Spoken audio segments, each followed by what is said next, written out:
Hello, Americans, and welcome to another episode of the Crowds and Comics, yes? Billy, what's up, bro? Welcome, man. What's up, you commie pinko bastard? You, how you doing, bro? You doing good? I'm doing good, man. I'm freaking pumped. Hello, everybody out there. Thank you all for joining us. Yes. We got a great crowd tonight. People are lined up and ready. Lining up. It's going to be a great show tonight, dude. It's going to be a great show, Holmes. We already got one thumbs down, and we didn't even start. That thumbs down has been there since like 4 o'clock. Oh, has it? I figured I'd set the precedence and see if anyone would challenge me. Nice. No, I'm just kidding. I saw that. I was like, what the hell? Guys, we got a great show. I see Cryptic Comics is here. Mandy's here. Jay's here. Matt. Just a kid from Brooklyn. Yo. Yes, John Malin's John here. Malin's in. Rob Morato. Chris Orre. Death Pusher's badass name. That's a badass name. Yeah, we've got some great bunch of new people in the chat that I haven't seen, or maybe they've watched the show and haven't participated in the chat. But for anyone that's new, remember, hit that subscribe button, hit that notification, help spread the word of our show as we just keep on growing and bring on awesome independent creators, mainstream creators, and sometimes our own opinions to your living rooms, bedrooms, bathrooms, wherever you like to watch your shows. Lee, what's up, Lee? Red Gaze is here. This is great, man. Great time. Good to see everybody. So we got a great show tonight, don't we, Nile? We have a great show tonight. We got shows with someone who just made. I hope he's drinking a screwdriver. Thomas Johnson. Yes, we're drinking our quarantinis. Scala, salute. Salute. So I figure what I'm going to do is, because my scotch is just too important to me. Are you doing? I think I make emergency with some Stoli. So that's what I got. Nice. It's supposed to be orange, so I think I might have too much vodka. Eric's in the house. Victor Thomas. Yeah, everyone's just rolling in, man. Well, why don't we, without further ado, Scala, why don't you introduce our so tonight, guest, our first guest. Yes. So our first guest tonight, we have the man. And they'll be on together. A legend in comics. I mean, if you were growing up in the 90s like myself, I mean, you know this guy. He's worked on some of the best comics that were out there. And ladies and gentlemen. Quite possibly public. Yeah, get it. And I say that loosely. We have the great Dan Fraga. Boom! What's up, gentlemen? How are you? Thank you for having me on the show. It's very exciting. You kidding me, man? Super exciting. I've been watching and seeing all your awesome guests. It's kind of surreal being here in the screen with you guys. It's really cool. Oh, dude, you are one of our favorites. We've been buddies for 20 years or so. Yeah, long time. We're like 35 for us. 30. I mean, it's crazy. So, do you like comics? I love them. Thanks for coming to the show, Dan. I'm really excited. We're really excited. Why are my sweats shrinking? It's weird. We're gonna wait when EBS comes on too. We call that camping. Is that what? It's creepy. I love it. Dude, it is so creepy. Anyway, so public enemy number one, Dan Fraga. So I guess you find out who your friends are and who your acquaintances are, huh, buddy? Well, first and foremost, cheers to you, sir. Cheers. Yeah, salute. What are you drinking? I've got some Elysian Space Dust. It's an IPA. I love that word. Nice. It's one of my favorite words. Pretty skunky stuff. Nice. And then I've got some Orphan Barrel. Well, this one isn't Orphan Barrel. This is barrel-aged whiskey that I keep in a little barrel in my cupboard.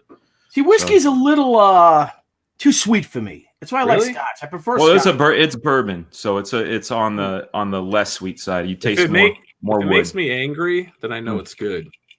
Then you need some gin, as they would say in Reed Fleming. Gin makes a man mean. I'll tell you what, though, I need to hit the as we call it here in Connecticut, the packy. Your liquor stores. Oh, that's what they call it. We call it a packy. Yeah, hit up the packy, the package store. Nice. Anyway, that's the last of it. I'm out of it. Oh, that's no good. That's no good. No, I'm in the bottom of the barrel. Freaking Jack Daniels. That's all I got left. Oh, garbage. Yeah, Jack Daniels. I got a bottle of Jack Daniels Green in the cupboard that's probably 20 years old. I would use that to clean car parts. Yeah, it's great. Clean the toilet with it like soda. Cleanses your colons. Oh my goodness. It does what now? Cleanses my colons. How many bowls of your cereal do you need to equal one bowl of colon blow? You guys remember that? The SNL ad? Yeah, colon blow. You would need 10,188 of your cereal to equal one. Yeah. So what's up? What's going on? What's on your mind? What's good? Dude, you're the one with all the action on right now. You're the one. You are rocking and rolling. Yeah, I'm having a good time. I'm having a really good time. I've got a campaign going on with Dynamite. Yeah. It's the very first time that I've been able to put my character's Black Flag on a cover in 25 years. So we figured out a way to celebrate. We had Red Sonja, who debuted in Conan 23, came out in 1973. A lot of coincidences. My favorite number is 23. I was born in 73. So having Red Sonja on there was very serendipitous. And also we have an Evil Ernie variant, an Evil Ernie. And I debuted the same month in comics. I got my first job from Rob Liefeld back in December of 91, the same month that Evil Ernie debuted. So this is kind of cool. like, outside of the 3 issues of He-Man that I did last year, I've been away from comics for about 17 years, and just getting really excited to be bringing these characters back. So that's happening. Obviously, what does Mr. Coach say? Mainstream has justified poor treatment of fans by labeling them Nazis and phobes. Without this cover, they'd have to admit they themselves are monsters. And thanks for that super chat. Thank you, John. Yeah, and it's what I think that, like I said, lessons. I think people are growing up. There was a lot of people that they feel like a lot of one of my buddies says a lot of keyboard John Gotti's out there. Dan, banging away, typing away, saying things that they'd never say to your face. You know what I mean? Sure. There's also a bit of stuff like what Nile and I were talking right before we went on. The fallout that I experienced, I made a video on March 27th, basically saying that I'm CG, like full on just saying I am. I've always been pro CG. I've been friends with Ethan since '95. I've been on his show. He's been on my show.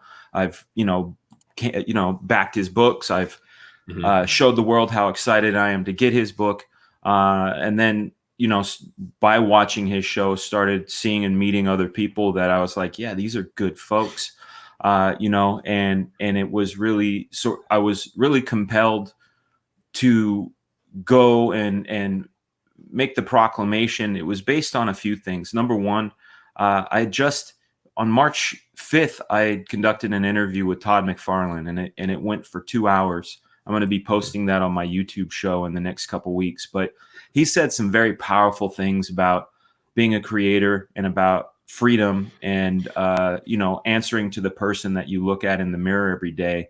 And, how many masks do we wear every day? It's like the one we show the world, the one we tell ourselves, and then the way people see us. Like none of them really line up. None of them are the same thing.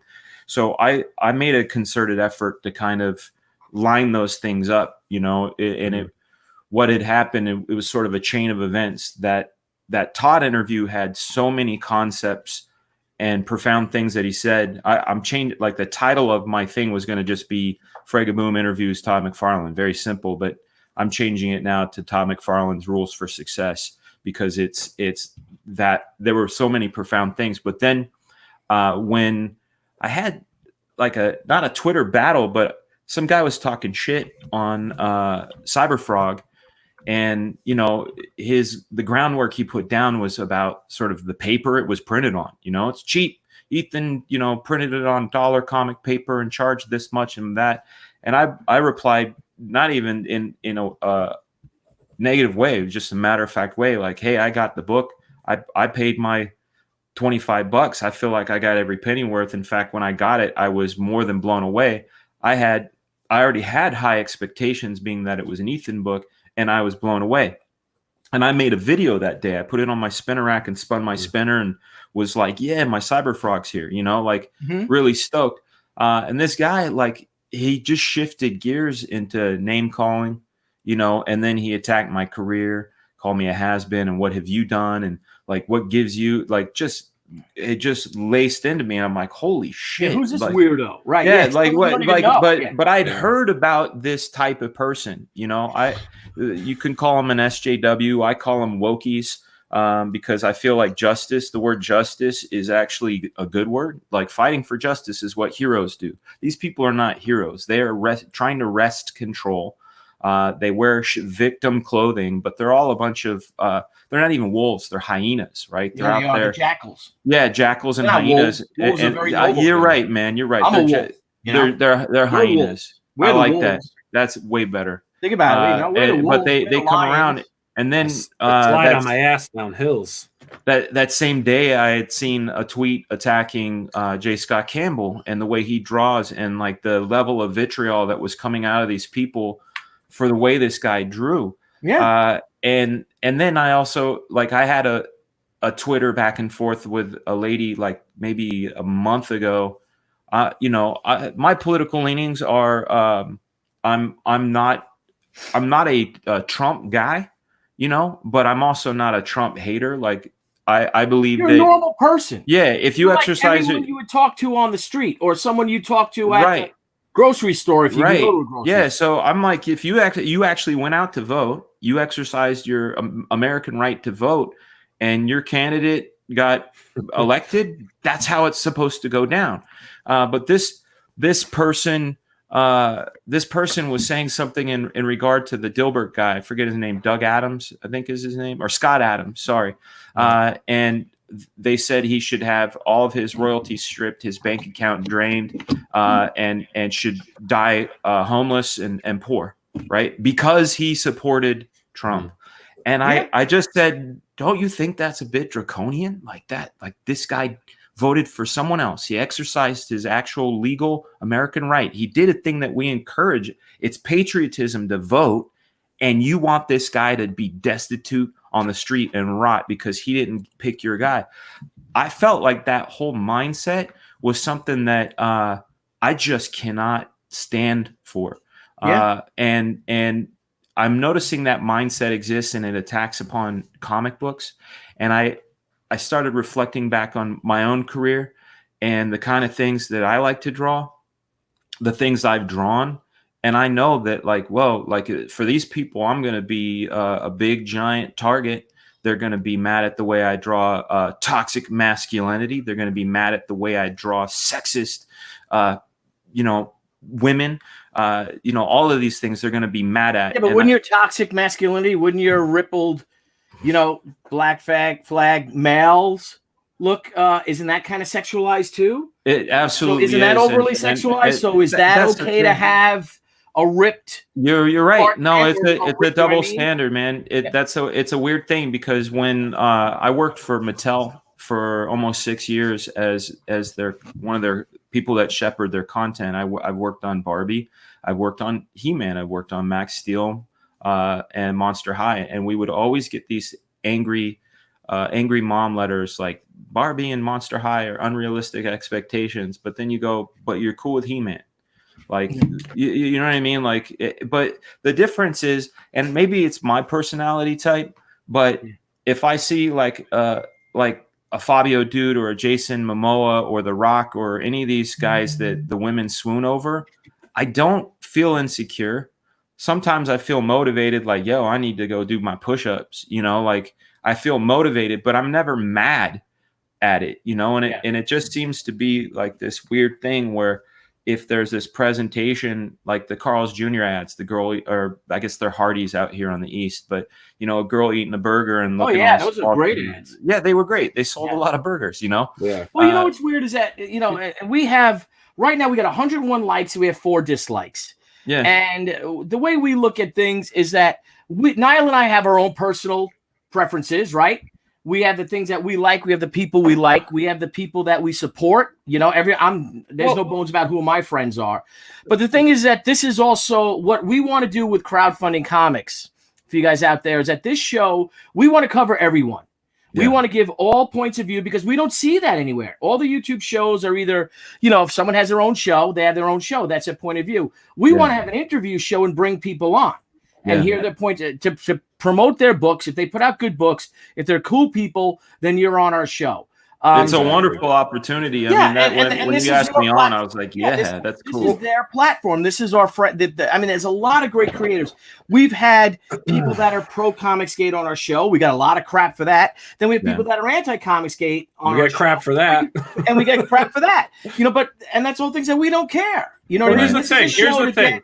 the industry out there. We want to be a bridge. You know what I mean? Exactly. We want to be a bridge between the divide, because here's the problem. Every side of the fence has loud fucking voices. People that just are so loud, they're washing out the sensibility on both sides. So what do? Let's just look at the project. I don't want to know anything about the person yet. I want to see their work. If their work looks really good, I'm going to reach out to you. Or they'll reach out to me. It's great. It's their work. It's both great in philosophy and credo. On that level, I think that's wonderful. I like hearing both sides. I try to be as level-headed as possible. I'm one of those people. I'm not one of those people that says, "Don't bother me with evidence. I've made up my mind," because there's a lot of people like that. I like the fact that you guys are like that, but it also, on a again, working at Mattel for so long, I have to kind of look at things as their positions and things.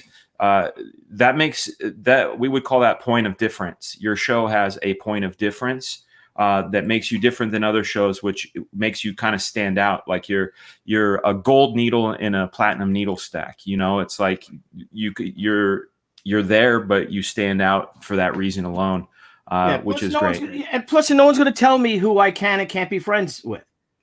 You tell me I can't be friends with something, and someone will send me a message, an email. Yeah, dude, I'd stay away from him. You tell me that, then I'm now I'm going to embrace them even more. Well, it's weird because a creator who they can associate with. Well, that happened to me. I've talked about this before. I encountered sort of 3 different experiences in this whole thing, and I'll go good to bad. The good is like my co-creators, Matt Yackey and Shelby Robertson. When I said, "Hey, our book's a CG book, are you cool?" They're like, "Hell yeah, let's do it." Like no questions asked. They're my homies. I have other friends like, "Dude, I don't care what where you are or whatever you do, I'm there for you." There's that person. Then there were the quiet whisper call people, like, "Hey, ring, dude," because the quiet whisper people. Get in the van. I don't wear a seatbelt. Stop fast. Stop real fast. But the people like, "Hey, bud, hey, what's going on? Don't you know? Hey, and they want to have a conversation." There's those folks, and I'd have the conversation, and they go, "Oh, okay, man. Like, oh, you actually seem to have thought this through, and I believe in you," or in sort of a hint of that, or friends that are like, "Bro, I still love you, but don't mention my name." But I still love terrifying. you. Yeah, there's that, and then there's the other side, which is just crazy. Like on the fan side, I had someone literally say, "Fuck you, Fraga. I'm burning all of your books now." And I'm like, "Whoa, dude! Like, say what you want about me. Fuck, go fuck Fraga. Jump off a bridge. I go, the strong one. Go kill yourself. Okay, whatever. Burn my books, man. That's fucked up. Give them to the library." There's no hate in anything that I do in the future or in the past. Those are good books. Give them to somebody. And then the other one is like certain pros, like pros that I've known. I've been in this business since 1991, but I've been in the a visible person since 1988, since I was 14 years old. Yeah. So I've known guys like Art Adams since I was 14. I've known Eric Larson since I was 14. And Eric Larson literally just said, "I'm not down with you anymore. Hit the unfriend button." And that a lot of people did that. And some of them I reached out to because I was like, "You know what, man, like, let me plead my case." And some were just like, they muted me, whatever. And I go, wow, like to me, it's incredible. If you have 30 plus years of evidence of my character, and I make one statement, which is, "Hey, it's not a hate thing, and I'm on full on with them. Keep an eye on me because you're only going to see me be who I am," and they still roll out. What does that say? You know what I'm saying? Like that to me is like, that is intolerance. That's bigotry. Like, and I know the weird sort of weaponization that the wokies use is they go, "See, you say I'm intolerant except for intolerance," and they throw you in this sort of web. And I said it on a stream last night. I've noticed in the encounters that I've had on Twitter and with people that want to try to engage me with the wokey tactics, that there's an algorithm about it, almost like a chess game, right? Like you go, the rook can only move like this, the pawn can only move like this. These people literally have like a set of moves and combinations that they try to use, and I just chuckle. And I do the counter, they try to come back, I do the counter, and they go away. I don't get mad. I don't block people. I don't name call. I just make you go away. Yeah, exactly. And and maybe Nile, I mean, you're more in tuned on and thank you, John, once again. Yeah. John says, one side is calling innocent people Nazis and shutting down publishing deals, crowdfunders. This should matter even more. Yes. But what happened for someone to say they had evidence to call someone a Nazi? I don't know the full story. What actually happened? Because everyone's getting on a bandwagon with all this stuff. But I personally, I see these things. But what actually made this happen? Who said, hey, you guys are Nazis or are a cult? Is it because everyone's like, hail, hail, hail, this and that? I mean, it appears. Yeah, but nobody's saying Heil. No one's saying Heil and hail. I understand that, but are they saying because people are looking at themselves that way or respecting each other with that terminology that makes them Nazis? It's a camaraderie thing. What the heck happened? But as far as the roots of the Nazi thing, from what I've looked into, there were some, like they call it the milkshake incident, which was sort of the ground zero. But from what I understand, Richard was making videos beforehand, just a fan making videos about comics and speaking his mind on it. Struggle sketchbook a while back. Oh, maybe there's that too, but that had again. We'll get into that. Let's just stay on track. The Richard C. Meyer stuff, from what I understand, they started calling him names after that. Then he saw the milkshake picture and said some things. Not the best choice of words. I think that's where a misstep was. But then the stuff with Ethan, he did that sketchbook with Sinestro saying my struggle, which the guy's a bad guy. And like, it's a weird thing where there's people out there twisting words, right? Yeah. So for example, when Snowflake and Safe Space came out, the new Warriors, I made a statement of Snowflake and Safe Space are an insult to my trans and LGBTQAI friends, and it's an absolute insult. It's like blackface. That's what I put. Now, if any educated person that looks at my statement would go, oh, he's not disagreeing with having representation of a non-binary character and a gay character. He's disagreeing with the presentation, and the presentation is insulting, much like blackfaces. That's the statement in a nutshell. But what ends up happening is they go, he said the words trans and gay, he's homophobic. He said blackface. He's racist. And then you get these people going, see, second he joins the group, he's homophobic and racist. It's like, Ethan makes a sketchbook about a bad guy who's a Hitler type guy, and suddenly Ethan is the Hitler. Like, you know what I'm saying? Like it's a really weird thing, but they use it. It's a tactical weapon. It's dirty. It's like literally dirty warfare. It's the dirtiest of warfare. You call somebody, like if you go out and call someone, a PDF file, I guess that's what you call it on the interwebs. You call somebody that name, instantly they're on the defense. Or like Dave Chappelle had said when he had left his show and people were labeling him crazy, he said, don't ever call someone crazy, because it instantly paints someone in the light of being crazy. And now people lens their lensing of that person. Like if that person says, oh, thanks, John, I like to warm up my milk when I have cookies. Yeah. Oh, that's because they're crazy. Yeah. Or I say something like, oh yeah, I'm Portuguese and Dutch German. Oh, that's why he's a Nazi. Like it literally, like they can assign things by using that dirty weapon. And like, I'm, like I said, full stop against it. And if you want to use it on me, you're welcome to try, but you're going to fail. It's like, the whole thing pisses me off, and maybe I just don't have time. I'm 53 years old. I don't have time to You're a beautiful 53 years old, man. To me. You know, there's a great line in. Let's appreciate that beautiful jaw. I know. Man. I was gonna say you were at least 60, but 53. That's awesome. 60? Are you? Do I look 60 years old? No. You wait and see. You wait and see. Give me a month. I'm gonna start my my wife's business. She has a health and wellness business. I'm gonna start my cleanse, my 30-day cleanse. You wait and see me. I believe it. I believe it. No, you're a beautiful man. You're a beautiful man. 60. Put it on blast. Sons of bitches, man. 60. Now you made me lose my train of thought, you sons of bitches. I'm sorry, man. I am. Anyway, like I said, I don't have time for this. And there's a great line in the Fountainhead.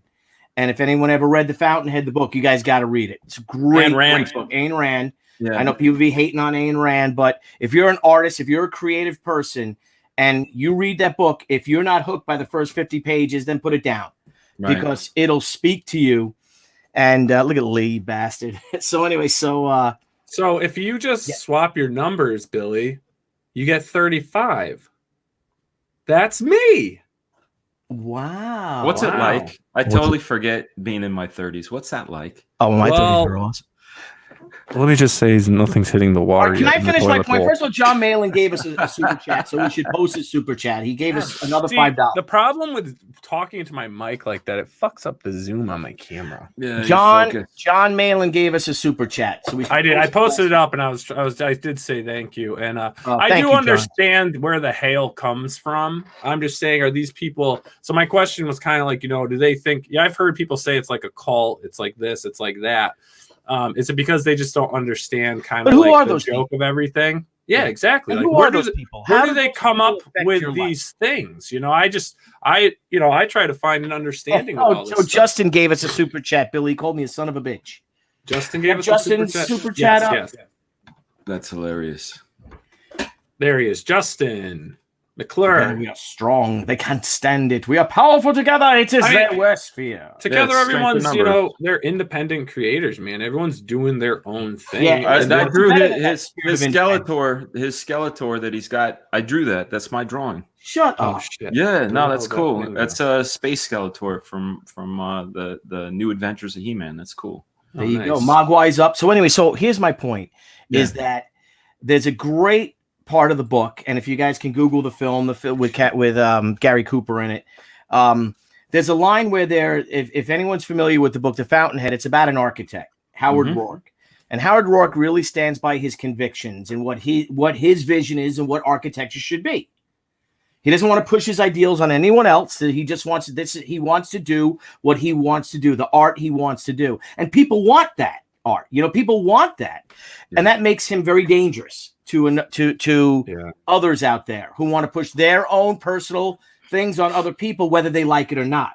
Right. So there's a whole thing where Howard Rourke builds this beautiful building, and there's a critic, right? There's a critic. He's an architectural critic for the Times. He's not even an architect. He's not a designer. He's never created anything. He's never built anything. He is just Ellsworth Toohey. He is just a critic. And he does everything he can. Shut up. He does everything he can to destroy. Wyatt gave us a super chat, bro. Oh, why? All right. Well, all right. Keep it up there. Keep it up. And let me tell my story, man. I'm listening. This is crucial. Right, you got to listen to this. My antenna, I have a receiver that pops up. Yeah. Whether you're on the left, I'm like a phone that never hangs up, Baz. Whether you're in the middle and you really don't care. Anyway, so there's a scene. So Rourke, builds this building. This guy Ellsworth Toohey goes about and does everything to destroy this man and has the building, all these gaudy facades thrown on top of it, almost like lipstick on a pig. Yeah. You know what I mean? Type of thing to try to change the face of the building. So one night Rourke goes down and just looks at what the monstrosity that was created, that wounded, that destroyed his piece of art. Yeah. And the guy who done everything to destroy him comes out because he could see him outside. And he comes out. He's waiting for this moment. The villain of the book, Ellsworth Toohey, this critic, and he says, "Rourke, I've done everything in my power to destroy you. You could have had riches. You could have had fame if you just went with me. If you just listened to me, listen to the things I told you to do." Again, it's someone who's never done anything in his life. He's never created anything in his life. Right. And he goes, but instead, you stuck with your own vision. You stuck with your own convictions, and now you have nothing. And he says, I just have one question. He goes, what do you think of me for doing this? Right. And if you guys know, and Howard Rourke just turns to him and looks and says, but I don't think of you. And that crushes Ellsworth Toohey. And that's what we have to be, all of us, all of it, whether, again, you're on the left, you're on the right, if you're COMICSGATE only, if you're people that will only buy stuff from people that are anti-COMICSGATE. Stick with your conviction. Don't let anyone tell you what to do. Be you. This man followed his heart. He had a great conversation with the Todd father, who right now, in less than 24 hours, has hit over $500,000. He's hit 5. The last I checked, he was at 484. That's exciting stuff. We're gonna try to get him on to talk about his campaign. He's a wonderful interview, man. He's got so many wonderful insights. He's great. Todd is. Dude, maybe you can hook us up. I mean, Todd likes me. I've always gotten along great with him. You got to talk to offline. I'll tell you who to talk to. He's got like, because here's the thing. Hey, what's up, Uncle? Hey. I had asked Todd directly, probably 10 times over a couple of years. And the time I reached out to his person, I immediately got an answer and we were good to go. So you just need to talk to his person. Groovy. Yeah. Now, Ethan, I have one question for you. How was your sleep? Really good. Hello. Hello, everyone. Mr. Ethan Van Sciver's out here. COMICSGATE Caligula. People talking about the Caesar thing, and didn't the Caesar thing kind of start that a lot of your friends stabbed you in the back? And that's kind of how it started.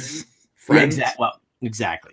Well, I think so. It was kind of a tongue-in-cheek situation where a lot of people, Billy, people have complaints and they don't address them head on. They let them fester. They talk amongst themselves in a very catty way, like young ladies, and should just come forward and say what's on their minds. Well, there's another thing too, and we're kind of getting off the subject here, but I didn't see the whole thing yet because I'm just so behind trying to get this book out. But your conversation with with Donnie, and I saw like the opening of it. I didn't see the whole thing, but what I noticed that with the exchange you two had, and of a lot of the hate, a lot of vitriol that was going back and not back and forth or coming, say, towards you, or then you would respond to him. But when you guys talked face to face on the phone, it's like, hey, buddy, how's it going? Hey, let's talk about this. And what I see is that people on Twitter will, like I said, keyboard John Gotti's out there, will type stuff, will post things, and they'll say things to people that they'd never say to your face.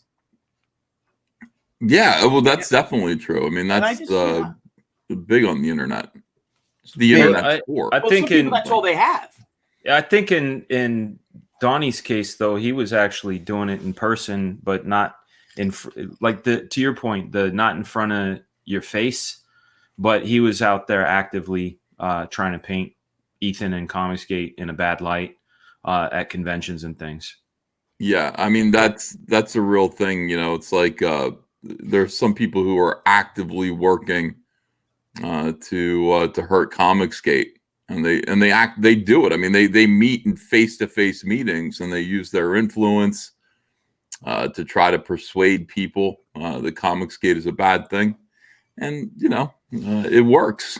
We're not out there. I'm not out there shaking hands and at these conventions. Somebody like Donnie is, Billy. Donnie would go to people who I like and tell them, why are you talking to him? He's a Nazi. It happens, Billy. It happens that Donnie does this. So I think Donnie, Donnie was basically, Donnie said, look, I want to be on YouTube. I want to have my YouTube show, and I don't want to be I don't want to suffer any consequences for having done so. I don't want to actually, when I'm face to face, I'm sitting there with my wife, I'm on YouTube, I'm talking. I don't want people to show up and call us names or ask us questions or say anything like that. How can we make that so that doesn't happen? Yeah. Well, I just think that if we all like we were just talking about Ayn Rand and the Fountainhead, you do your thing. Everyone does their thing, and don't worry about anybody. Don't think of anyone else. Like I said, Dan, you've gotten a lot of crap when you made your decision to jump over and announce that you're part of the COMICSGATE movement. Yeah, you got a lot of shit, But they are standing like a brick wall, man. You know, you go. Well, that's the thing is, I said I'm letting my reputation speak for itself. I was, like I said, the only bit that I was surprised about was that I figured my reputation would speak for itself. 30 years in this industry, having ruffled no feathers, said nothing wrong. You can scour till the ends of the earth and not find a molecule to show that I have any hate in my heart. So what would that guy be doing over there? That's the question they should ask, is why would Dan do it? You know, that's the question they should ask, instead of, oh, he hates everybody now. And that 30 years of his life, you know, 2/3 of his life, he's been faking it. He's, you know, it's ridiculous, you know. But, you know, talking about what you were saying before, the only I talk about this on my streams a lot. I do feel like the fans, I think about the fans all the time when I'm working on my stuff. And when I do that, all I have to do to really get in touch with the fan is I go to my spinner rack over here, which is filled with comics that like get me excited. It's like all the comics from my youth, and I can open up and get, you know, teleported back to those times. And I have certain music that I listen to, but I remember exactly what it was like to go to a comic book store in 1989 and see John Byrne on the rack, Rob Liefeld, Jim Lee, McFarlane, Silvestri, Del Keown, you know, Barry Smith, you know, Art Adams. All these guys were on the stands at the same time. And I remember sort of the reasons. I remember the feeling I'd get, the thrill I'd get, and the reasons for it. And as long as I can harness that, I feel like I'm on point.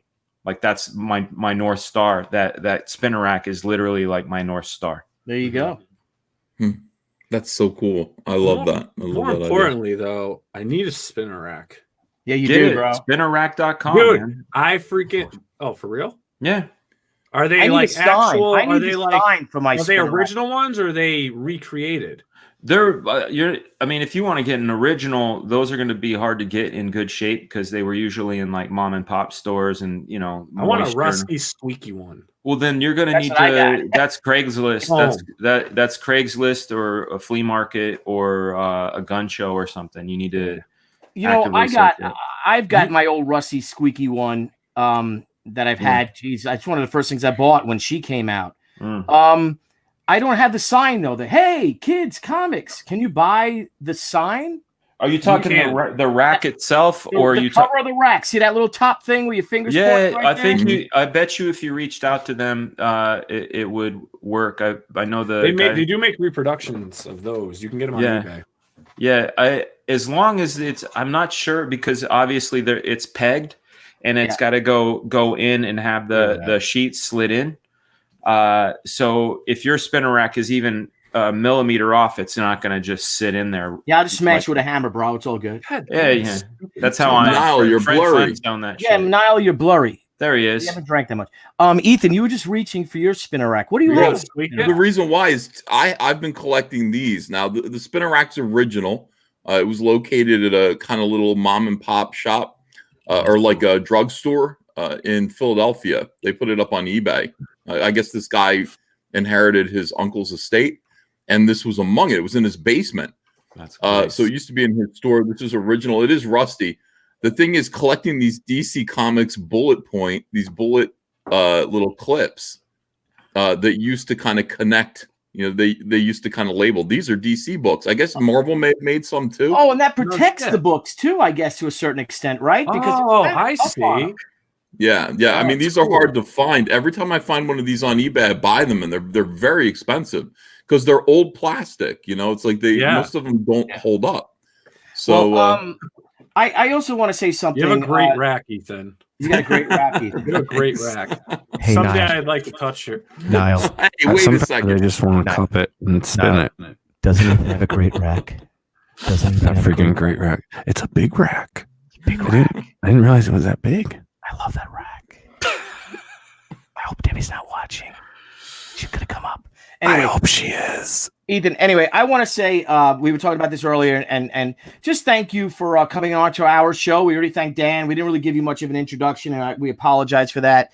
But anytime we've asked Ethan, and I mean, we know how big your show is, and we know your audience, and we know that that's part of the business for you to be going on, of your personal business, of All Caps Comics, and we just appreciate you coming on. Thank you, and taking time away from your own revenue to help your pals out. I just, I went over and I picked up my beautiful Salamandroid Blacklight posters. Oh, nice. Which so good. I planned on those a long time. It's so fun. Here's the great thing about what we do. Like, we just make stuff now. Dan, you've got Black Flag. It's going to hit you. You're going to go, how come, can I make bubblegum cards? Can I make cards with the stick of bubblegum in them of my characters? And the answer is yes. Yeah, it's a magic trick, right? It feels like a magic trick. I felt that way when I put the grave out. I spent a year on the grave, and the day I held the copy in my hand, I was like, holy shit, this was in my head, and now it's real. It's really cool. It's a great feeling. Ethan, would you mind, and you can say no if I'm stealing your idea, but I think people would love a Blacklight poster. Do it. Everybody should do it. Talk to your people. I'll have my man talk to your man. And yeah. I mean, it's funny. It's just like I said, what happened to Blacklight posters? I remember having Iron Maiden Blacklight posters when I was a kid. Yeah. And they're great because they're fluorescent colors. And they kind of look a little washed out, but they're like the black is velvet. You can touch the black. It's all velvet flocking. That was my next question. Why don't we bring Pogs back? Yo, man. No, the hell with Pogs. Everybody says that. What were Pogs? They were milk caps. They were milk caps. They were cardboard, and they had these things called metal slammers. Yeah, they were made out of metal. It was really big in like 93, 94. It was a game. Now, you know what's so funny is that Ethan, aside from maybe Brian Polito and maybe Todd, you guys are the guys that could bring Pogs back. Oh, anybody could bring back Pogs. Pogs. Cyber Pogs. Yeah. Nice. Anybody could do it. Who makes them though anymore?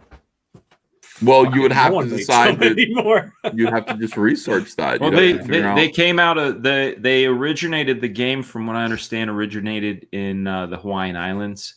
That's like where it was like started and was big, and then it kind of went out to the mainland. So I think all you'd have to do is dig. I mean, I remember I have some at a convention, it was so crazy that at a convention there was this company where you could get a custom Pog done, and my buddy Pat Lee, from Dark Minds and Transformers, his brother and I, I'll be right back. I'm getting some Pogs. Of course you are.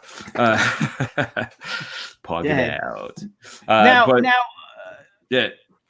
out. Someone said, and forgive me for losing it.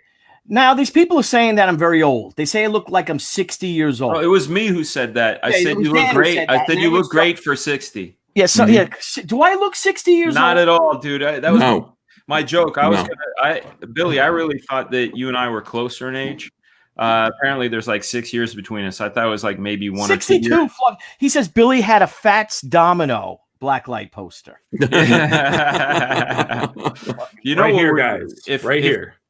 Oh yeah, man. 1994. They are around. I'm going to zoom in. All right, Billy. You pop them out. He hasn't popped. This is from. Remember High C? Yeah. These were you mailed for these. These are X-Men Pogs, and you can do cards like this, right? And pop them out. And you pop them out. The original ones were called. They came as milk caps. They were the underside of a milk cap. You'd pull it out, and that's where it was. Almost like. I don't know. I'm an East Coast guy now, so I give references from where I grew up. 7-Eleven. It's kind of your local. Right back. I feel like I have some Pogs too from when I was a kid. Hang on, look. But I gotta fix my lighting. Oh man, here I'm gonna. What color do you want? Nile, give me a color. I'll pop like you like. No, I look like a vampire or something. I gotta.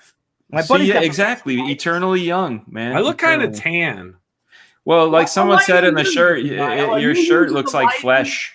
Well, this is a tattoo. This is just me. That's great. That's because I rock those beats when I'm walking the streets. What? That's what I'm talking about, son. You hear that, Scott? Fraga Boom? You hear that? Bad rap? I did. How about this? How about this? I don't block people. It ain't what I do. The only blocking I do is to Joe Q. Oh shit! You blocked Joe Q. No, I didn't block him on Twitter. Oh, did he block you first? Nah, man. He knows what I'm talking about if he's watching this. Oh, Blocked. shit. Oh. I know that story, dude. Yeah. Well, everyone knows that story. Yeah, so that was And my you rap. tell me That that was my story. rap. Or how That about story, this? yeah. Everybody knows what my name is. I'm like Billy the Kid, but I can't make Ren famous. Ooh. Oh, Ren That's famous. Ren famous is that woman that went after me Yeah, she goes after everybody. last year. She goes Is she after still everybody. around? Is she still? Is that Yeah, still? she's still doing her thing. She's Oh, hilarious. well, They're whatever. going after Mike Mignola right now. Is she really? Yeah, that's like the new. Good luck with that one. Yeah, exactly. That's the Pogs? creator du jour. Yeah, let's see these Pogs, man. Let's see them. From when we were kids, Billy. This is Arlene Dahl here. Oh, yeah, like the legit. Yeah, this is Jane Powell. Jane Powell. Pogs. Yes, let me see. I love that. Jane Russell. Yes. You know, these were the Pogs from when we were kids. And my grandma. June Allison. Remember June Aren't you Allison? afraid to chip the stone that those are made from? Is that Lucy and Desi? That is so stone. Yeah. I think those were on ice cream. Those are ice cream lids, right? Like they were on the top of ice creams. All right, let's see if we can get. You know what I found? Let me show you something I found. Tony Curtis. Yeah. Oh, there you go. Let me see if there's anyone good. Sid Caesar. We love Sid Caesar. Yeah. Oh, Esther Williams. There you go. Yeah, remember Esther Williams? I do remember. I think we lost her a few years ago. This is not a Pog, but look what I found. Whoa. That's pretty awesome. That badass? Is that all American or what? So you got that when you were what, 20, 25? Oh my God. Oh, See this crap? You guys are she terrible. got it for him. But I'm pumped. Hey, I got a question to ask. And first of all, happy Passover to everyone out there. Today's the first night of Passover, right? Is it? I believe it is. That's so great. Happy Passover to any of our friends of the chosen people who celebrate. And I was kind of curious. Look, you guys. Matt, This isn't a Pog either, Billy, but look, I am with Joe McCarthy in his fight against dishonor and treason. This is from when I was a kid. I like McCarthy and his methods. Wow. See, that's a counter argument. I like Joe McCarthy and his methods. Wow. I will not betray those who help me ferret out traitors. Joseph R. McCarthy, strike a light for freedom. See, I thought that said I like McCarthy's Mentos. Like he was the fresh maker. And I think, did Joe Kennedy manufacture that on the orders of his son Robert Kennedy, who was who was one of McCarthy's chief counsels? Hail, Joe McCarthy! Hail! A lot of people don't know that, huh? Do they? No. Anyway, so someone said I took my son to see the moon launch. All right, you know what? Hey, I may be 62 years old, but let's see how many of you guys don't have any gray hair when you're 62 years old. Hey, man, I'm super gray. When the hair does grow out, I look like Gandalf. It's fucked up. I shave it off, I look like a baby. I grow it out, I look like Gandalf. I got it. But anyway, so I got a question. This thing about throwing out Nazis to people and stuff like that. You know, people just calling Nazis, throwing out Nazi names and all. Where did that come from? If we have any, what? Where did it originate, Ethan? Why did they even start calling people Nazis? What the hell? What happened? Well, in World War I, Germany. Not that. Oh, COMICSGATE Nazis. I think this all happened like after. I think it happened during the last election. That leftists flipped their lids and decided like that. You know, they're absurd and they push limits, and then those limits become the standard, and it's just like. They're used to that absurdity, and we all have to adjust. We're shocked by the depravity, the lengths that they'll go to, the depths to which they'll sink. Mm-hmm. Instead of just calling everyone racist and bigots, they actually flipped their goddamn lids and started calling us Nazis. They started calling Republicans Nazis. Yeah. And that caught on, and then it was the rage of these infantile. Ridiculous human beings. They started saying that you could punch people who were Nazis, and they're the Nazis. Like the people who voted the other way are Nazis, so punch them. And that was the whole thing. It's like live in fear of each other now, because we'll actually assault you if we find out that you voted differently than us. We'll destroy your lives. We will physically assault you. And they're entirely to blame for this. It's bullshit. And everything that's happening to them right now. Everything that's happening to them. For exercising your American right. That's the thing that I went down to. It's like the fact that we have the absolute right to choose who we want. Yeah. And it's sour grapes, but sour grapes on tilt. Right. But then again, a lot of these people didn't even vote for Hillary in the primaries. They're all Bernie people. And they were so shocked that Trump won. You know what I mean? And that's how they reacted. I mean, who was it? Alana Smith said, even if Trump loses this election, make no mistake, we will remember who you are. As an open threat to I saw that. That might have voted for Donald Trump. You know what I mean? And you got to put it out there. Name one mainstream person that's open, working for name one writer or artist that's open about their politics and open about who they voted for in the 2016 election that voted for Donald Trump that's working in mainstream comics. Name one person that's open. Right. I know a few that aren't. Name one leftist that's closed, secretive about their politics. Yeah, exactly. I assume if you're not talking about your politics, you are probably, you're probably a Republican. And thank you, Mandy, for posting the campaigns. Mandy's been posting the campaigns. Mandy, thank you. Thank you, Mandy, for that. And if they can post, if I haven't seen it, I'm nearsighted. If I do this, I can see what the chat says, but back here I can't. If I do that, I can talk like this. Yeah. What do you call it? My sign up page for my Black Flag campaign is up.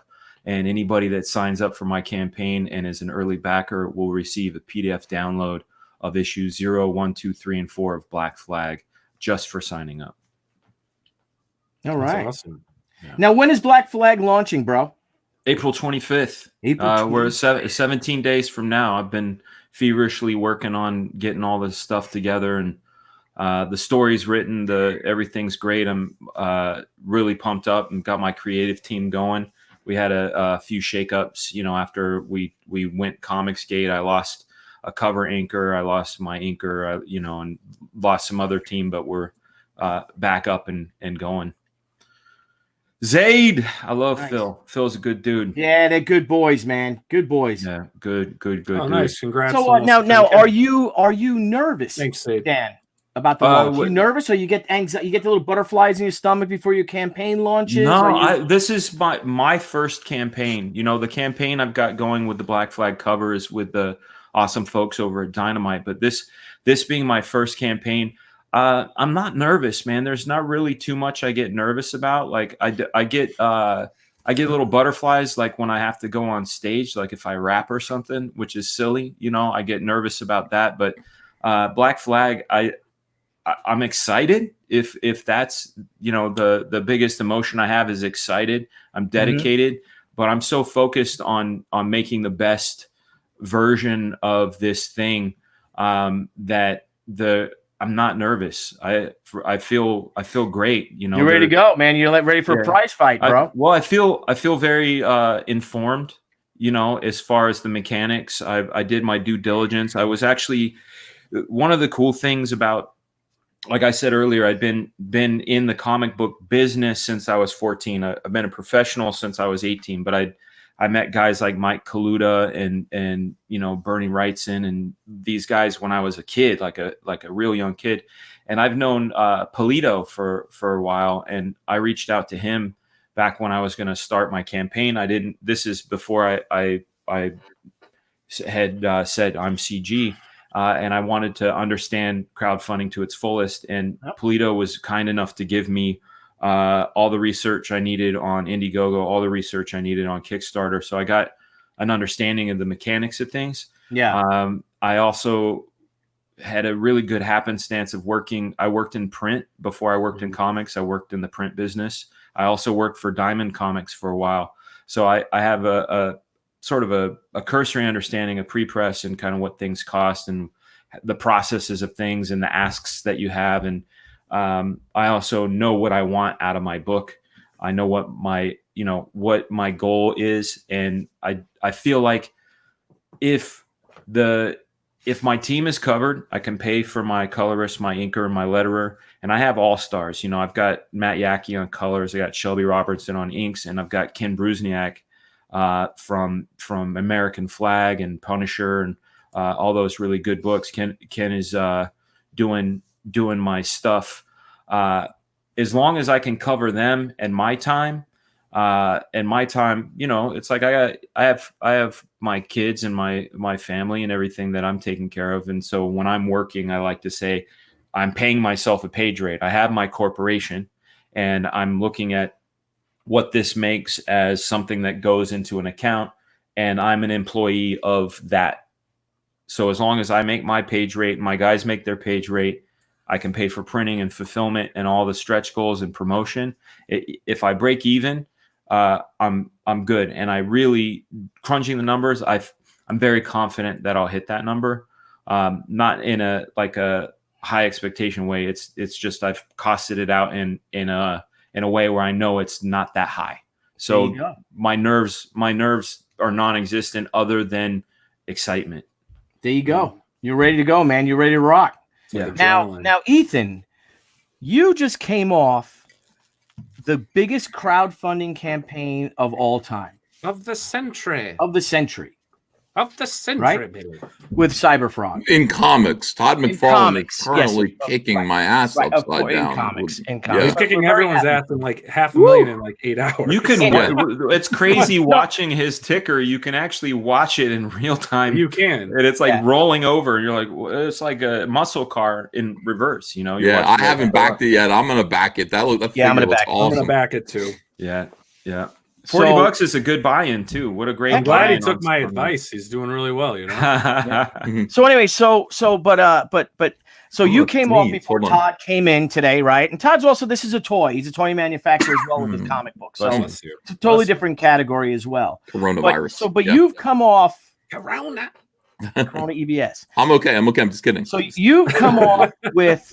You've just come off of the biggest crowdfunding campaign of all time, comic book crowdfunding campaign, and you're launching now Rekt Planet. Right? Yeah. Were you nervous? Thank you, Baz. Of course. What was going on? And do you revert back to 2017 with all the crap you're getting? On the phone with Dan DiDio and Jim Lee, and all the uncertainty that happened. Then all of a sudden you came and you knocked it out of the park, and you became a hero to thousands, you know what I mean? But now you're launching again. You're launching a new book again. What's the expectation? What goes through you when you sit with Andrea and you sit with your daughter, who I'm not going to name because she's too young, or you're sitting with my bro? That's Ava, Hunter? Yeah. Oh, okay, Ava, I didn't know if we could do that. All right, so you're sitting there with Ava. You're sitting there with my nephew, Hunter. I love that kid. And maybe you're sitting there with some quiet time with the wife, like, well, we're getting ready to press that button, right? And you got your finger on the button and you're ready. What went through your mind? Well, I mean, building up to it, I was extremely nervous. I think a lot of people were telling me that it was going to fail. Everyone's negative. A lot of people are just, they want to give you the idea that you can't do it for some reason. I don't know why. I try not to do that myself to other people, except for Mike. But I believed in myself, and leading up to the campaign, I felt incredibly positive. I have to tell you, I put the campaign together, and I said I have a really good feeling about this. It wasn't until I built the campaign that I knew it was going to work. I just knew it was going to work. It was so good. It looked like fun.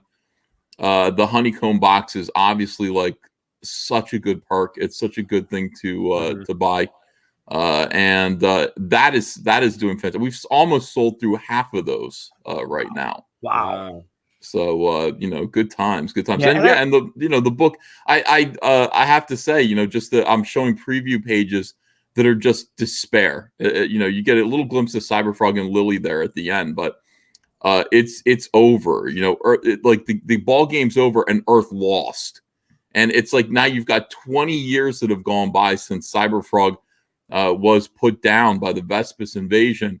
And he's waking up to a world in which the Vespis are essentially grandfathered in. I mean, it's like they've had kids, like multiple generations of these alien invaders call Earth their home now, and humanity has been marginalized to such an extent that they're in hiding, and the Vespas seem to be farming the humans that are left, like livestock. It's awful. It's just an awful situation for him to wake up to, but he's fortunate in that he finds Heather again. And so that's where we pick up the story. Heather has lived in the woods by those 4 rules: stay in the smoke, stay in the trees, always wear red, always stay calm. And she survived 20 years and had a kid. She lives in this little community, and then Cyberfrog comes back, and it's like all hell breaks loose for her. So it's a great story. And the cool thing about it, Billy, is that, I decided when I started to bring back Cyberfrog that, like, it's not New York anymore. Everything was going to be New York City all the time. And I thought Cyberfrog took place in New York City when I was, in the 90s. Because that's just where superheroes are, right? Yeah. No, he's from my neighborhood. He's South Jersey. He's Philly. Of course. Why wouldn't I put him in the location that was near and dear to me? He's Rocky. He's the Philly underdog. Yeah. And I'm using my hometown that I grew up in as a big major location for Rekt Planet, this Merchantville, New Jersey, which for some reason, Billy, in this story has remained untouched by the Vespas. People are living there, and that's going to be something that that's the story. That's the so main that will story be for Rekt revealed Planet. is just how your hometown survived. Not only the invasion, the infestation, but now the colonization, because now they're going to be going up against the Vespas. How do you say plural of that? Just Vespas, just the same way. The Vespas, right, the Vespas, like sheep. But a lot of these Vespas have been born and raised on Earth, so this is like their planet now. In a way, Cyberfrog's like, get off of my planet, and they're like, this is our planet. What are you talking about? We took it over. I was born here. My father was born here. My father before him was born here. Who the fuck are you? Yeah. That's the whole attitude and the Vespas are really smart. They're mean. But anyway, so Cyberfrog finds this one community that's untouched, and there are people living there happily. Seems to be a little oasis. There are no trees. There's no smoke in the sky. How can this be? So that's like I said, that's the story for Rekt Planet. Man, I'm so excited about the story. I'm so excited about the book. I'm so excited about finishing it and doing the third one. Is it a 48-page story? Mm-hmm, yeah. And you'd be able to fit it all in 48 pages. Sucks, dude. I would love to just keep going. I don't want to stop at 48 pages. I know. Well, I had a big meeting with Nikki today because we're bringing back Miss Fury. We're going to launch Miss Fury over the summer on Indiegogo as a prestige format. Mm-hmm. And he was like, I don't remember. Was it going to be 4 issues? Was it going to be 5 issues or 6 issues? Like, it was 6 issues. I got like 20 pages out of it, But that's gonna be good. That's gonna be great. That's a story for another show. We got a $5 super chat from Jezebel. I've backed 92 Indiegogo campaigns so far, and I'm excited for what COMICSGATE artists yet have to offer. Thank you. I love COMICSGATE. See Jezebel, that? Wow, that's the future of comics, and she is COMICSGATE, and we love you back. That's wonderful. Now, Dan, we've had a couple of people ask. We talked about Black Flag. You talked about it, but you didn't tell us what the story is. What's the story behind Black Flag? What's the story of the new, Pineapple Perception? What's the new campaign? Tell us about Black Flag, bro. I'll tell you about the characters, and I'll tell you about the situation. The log line for Black Flag is Black Flag saving the Earth one world at a time, alluding to that there's one above, one below, and one we know. So they protect us against intergalactic. They protect us against like the devil and demons and the supernatural, and they also face the ones we know, which are common street thugs or mafioso, like my Kingpin character who's called Dojiyama. He's got the Dojiyama clan. The characters, we have Sniper, who is essentially Captain America meets the Punisher. He's a guy who came up through the ranks and believed everything that he was told. He toed the company line, the country line, and then he was completely betrayed. And left for dead and had to be kind of built up from the beginning. We have April Emoto, who is she's an heiress. Her father was essentially like a Tony Stark type who was murdered for the technology. She took over. We have Rascal, who is an alien, a refugee, who has morphing skin. He can also teleport and move phase in and out of time. We have a big giant purple gorilla, simply named Gorilla. Nice. Gorilla's rock, dude. Yeah, I love drawing him. His name is Ben Davis, like the old clothing company. And Ben Davis, Gorilla for hire. He Gorilla for hire.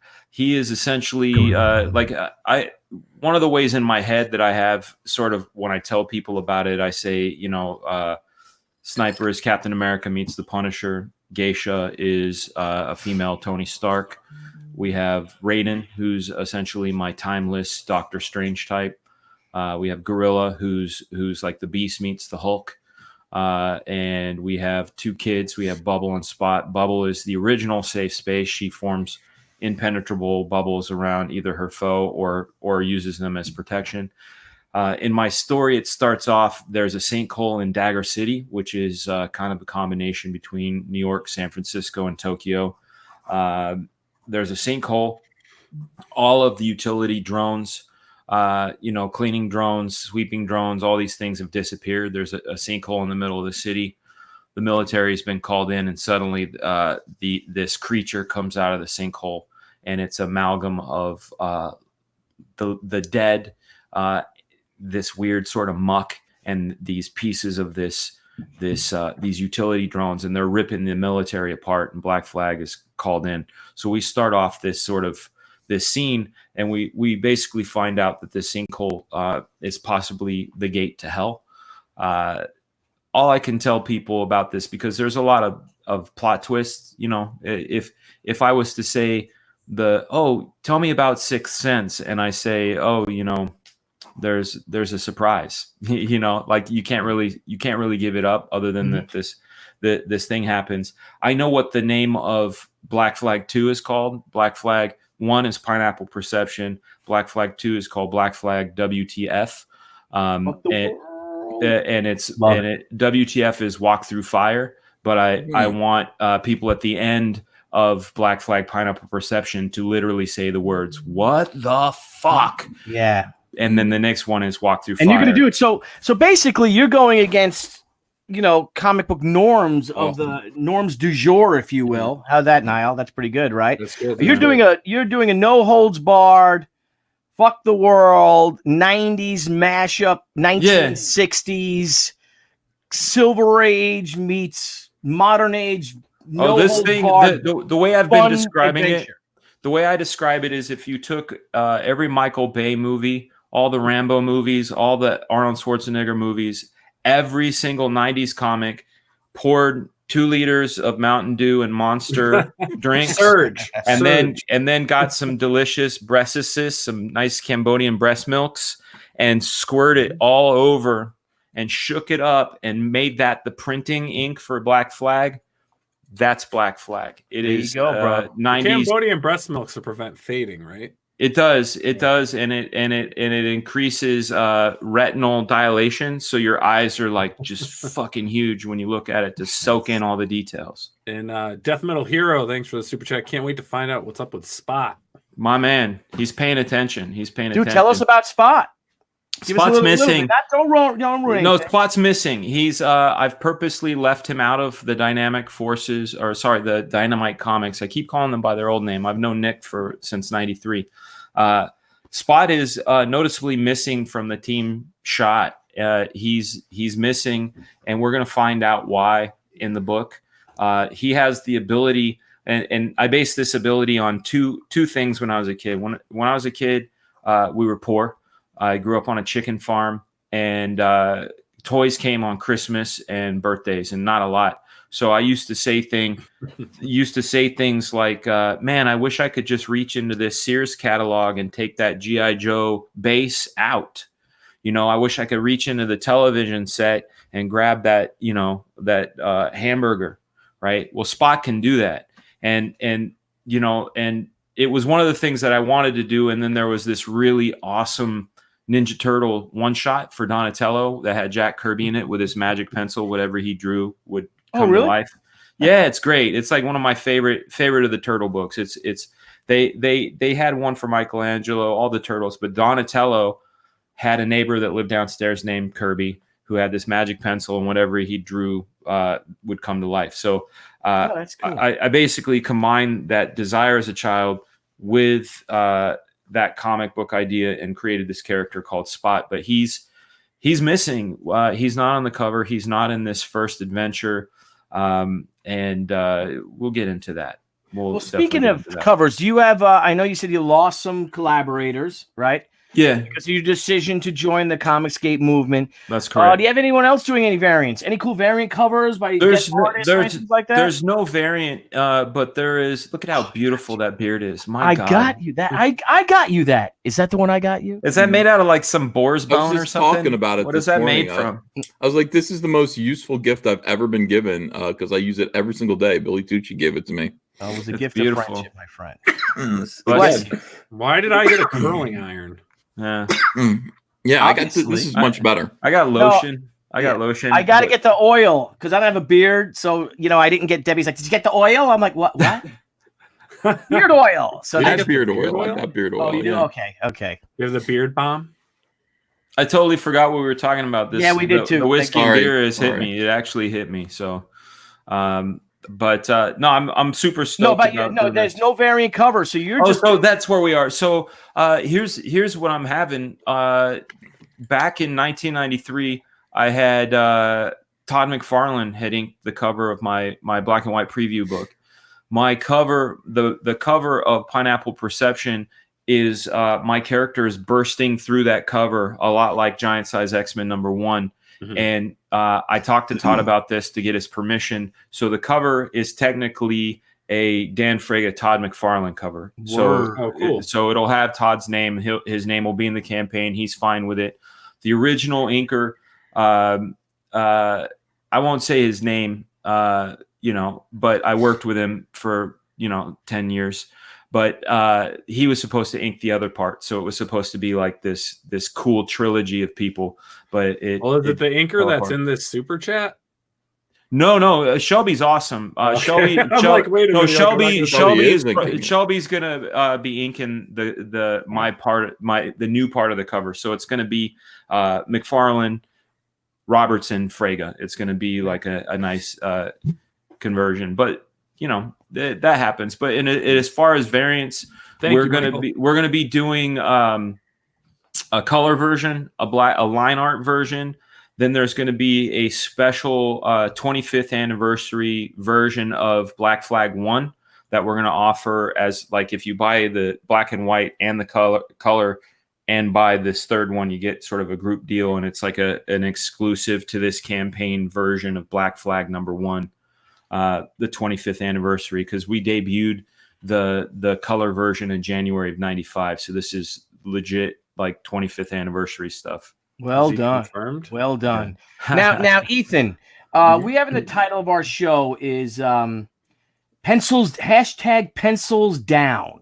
Is COMICSGATE and the victor is COMICSGATE ? A few weeks back, there was the order went out throughout the old industry, for the majority of all the books, majority of all the companies, 2/3 of the big twos books or something like that, pencils down. Yeah, you said no. Down. You said no. You said never. Pencils down. We're not. Our pencils never go down because we're obviously we're men of COMICSGATE. Our pencils are fully engorged and ready to rock at all times. And for those out there also, though, now again we get a pretty diverse audience. So for those of you hear about COMICSGATE all the time, right? You hear about it all the time. It's really crept into the mainstream media too now. The discussions going on, the dialogue. But for both of you guys out there, can you tell our audience what is COMICSGATE to you? What is COMICSGATE? Freedom to do the comics that I want to do. It's also thinking of the fans first. COMICSGATE is the fans, giving them respect, giving them, like I said, I go into myself. I am fanboy X. You know, when I started at Image when I was 6 months out of high school, I could not believe that I was there. And I remember that feeling distinctly. Like if I ever was to have Alzheimer's, it'll be one of the things that I remember. I'll just talk about, you know, that time and that feeling. COMICSGATE is that feeling. It's respecting the customer. It's authenticity. It's creating comic books that are from my soul and my heart, and not giving two shits about what, as you said, I call her Ayn Rand, but Ayn Rand, not caring what the critics, the wokies say. I'm going to do what I'm going to do, and these are the things I want to do. My fans are going to love it because I love it. I'm entertaining me. Every day I'm sitting in this room for 10, 12 hours creating this artwork, and the only thing that's keeping me there is that I'm entertained. So COMICSGATE to me is authenticity, it's fans, it's respect, and it's also the brotherhood of guys like Ethan and Malin and Cecil and Vinny and all the other guys. Like, they're all fucking awesome dudes and ladies. Meeting a lot of the girls at COMICSGATE as well. They're all very solid and not a hateful bone in any of them. Mm-hmm. Yeah, but COMICSGATE to me is that. Well said. Now, same thing with you, Ethan. Same question. I wouldn't add that anything Dan said. I would underscore the customers first and content, word, and deed. I mean, the books that we put out can be about anything as long as they don't insult our customers, their beliefs, their views, and we need to consider them in everything that we do. They come first. It's just customer service. And for us, the benefit for us is just the idea of creating an independent network to survive circumstances like this. We can network, we can promote each other's comics, market each other's comics together on YouTube, learn how to produce comics outside of the mainstream, because the mainstream isn't going to be here forever, as we've seen. I mean, we've seen it kind of on shaky ground right now. Yeah. Pencils Down was a little bit of a kind of like breathtaking thing because, it was like, okay, we've been saying all along, this is why COMICSGATE celebrated. It wasn't that we were celebrating people being out of work. It was more like we were being vindicated. Justification, we said people that called you, and I've seen it all. No, Billy, it wasn't that. Racists and homophobes and failures and. But Billy, we'd said all along that because these pros were mistreating customers so severely all the time, we said that they'd weaken the comic book industry, the very foundation of the comic book industry. We said sales had dropped. Everyone's in trouble. You guys don't feel that you're in trouble right now for some reason. You're not behaving like that. And then this pandemic comes along, and it just shows how weakened the comic book industry had become, for those reasons. Now, Ethan, let's go back to the crash, the so-called crash of 99, right? Was it 99, 98? 98, 98. Mm-hmm. I personally feel that this pandemic happened during that time, which a lot of people look at as one of the worst times in comics. I think the industry would have survived just fine a month or so being out of business. Of course. Now? Yeah. No? I mean, the retailers don't have any money. Yeah. And the things, because and again, it's the whisper most often told that a lot of people talk about is that, and you talk to your retailer friends, they're like, I can't sell that book. I can't sell this book. Right. And they're told, and that big revolt that happened at New York Comic Con, I think it was 2017, when you had Axel Alonso there, and people were talking about, why are you changing all of these characters? And I forget who the marketing guy at Marvel said. Well, he said, Marvel doesn't make comics for the people that are in your stores. Marvel makes comics for the people that are outside your stores looking in. So when those people go to the movies and see the Avengers and the X-Men and stuff, they want to come in and buy the books. And one retailer stood up and said, yeah, but those characters aren't in your comics anymore. Tony Stark was an Iron Man at the time. Right. And that's when that big revolt happened. They shut down the meeting. They actually spilled outside. And I think it was Axel or someone said, well, it's obvious to us that comic book retailers don't want diversity in comics. Yeah, I know they called that retailer a racist. Yeah, I mean, they pulled out. I'm echoing. It's because Billy's not wearing headphones. Is that true? I can put headphones. Is that really true? Mm-hmm. I just hear me. I don't hear. I'm gonna address one of the super chats because you had a super chat. Yeah, I had that up. I want to just get back to that. Before to answer. This is from Kevin Freer. Yeah, Kevin Freer. Thanks for the question, man. I do have a post looking for writers, inkers, and colorists, and eventually it'll be pencilers too. But what I'm hoping for is that Black Flag does well enough that I can start a second book. Not a Black Flag book, but something for Incredible Comics. We have something called the ICU, which is Incredible Comics Universe. And I have a whole book of like 45. I've got over 45 ideas, some of which are shared and some shared universe, and some of which are just new books. And I'm looking eventually to get people working with me on it. And I feel like there's so much talent out there.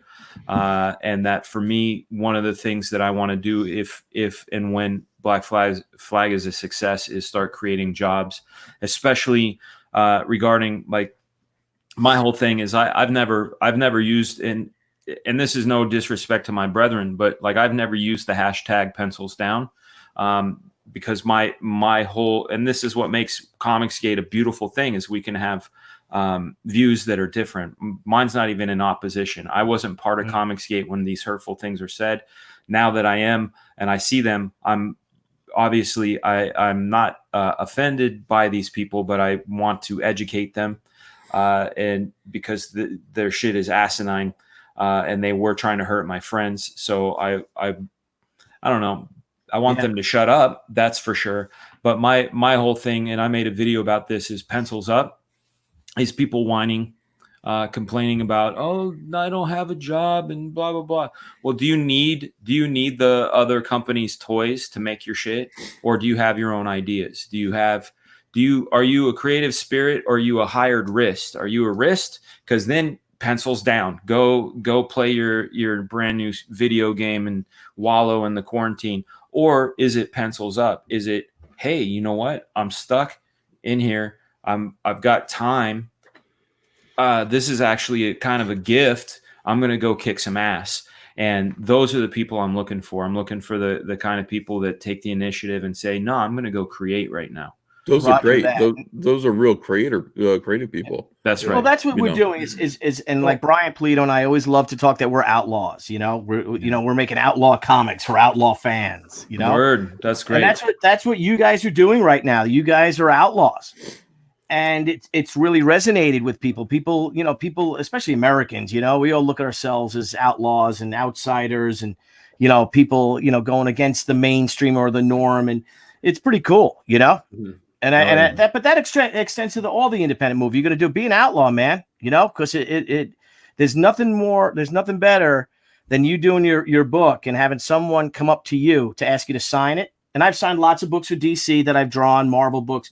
There's nothing like when they bring me a She book, one of my own creations. That's right. Right. And then, it's really cool. And Ethan, we've had this conversation, right? Someone brings you, say, a Cyberfrog book that you never signed before, right? Mm-hmm. And you sign it for them and they're like, thank you.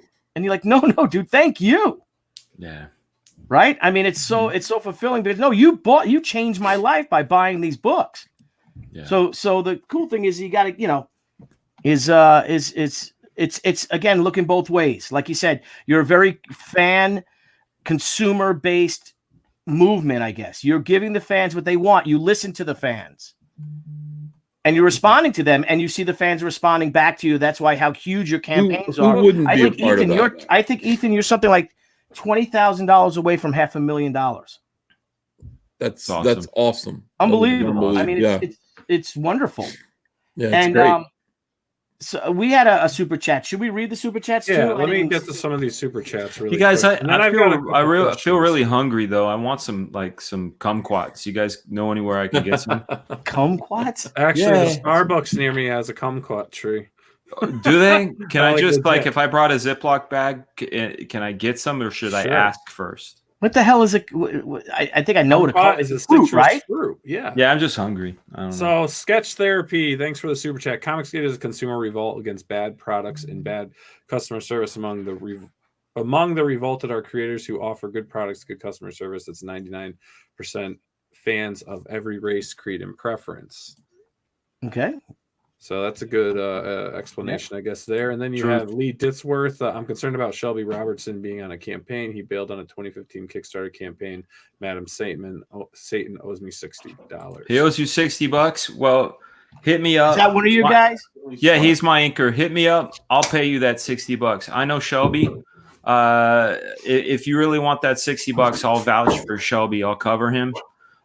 Hit me up on Facebook or on Twitter, and I'll take care of you on that. I've known Shelby. I gave Shelby his first job. His very first job was Black Flag Zero way back in 1995. I'll get down to the bottom of those circumstances, but I'll cover him. I got no problem doing that. Right. And then King, now you guys are talking about the comic. Says Captain America was in cinemas, but they killed him. Yeah, in the comics. Yeah. Oh, what?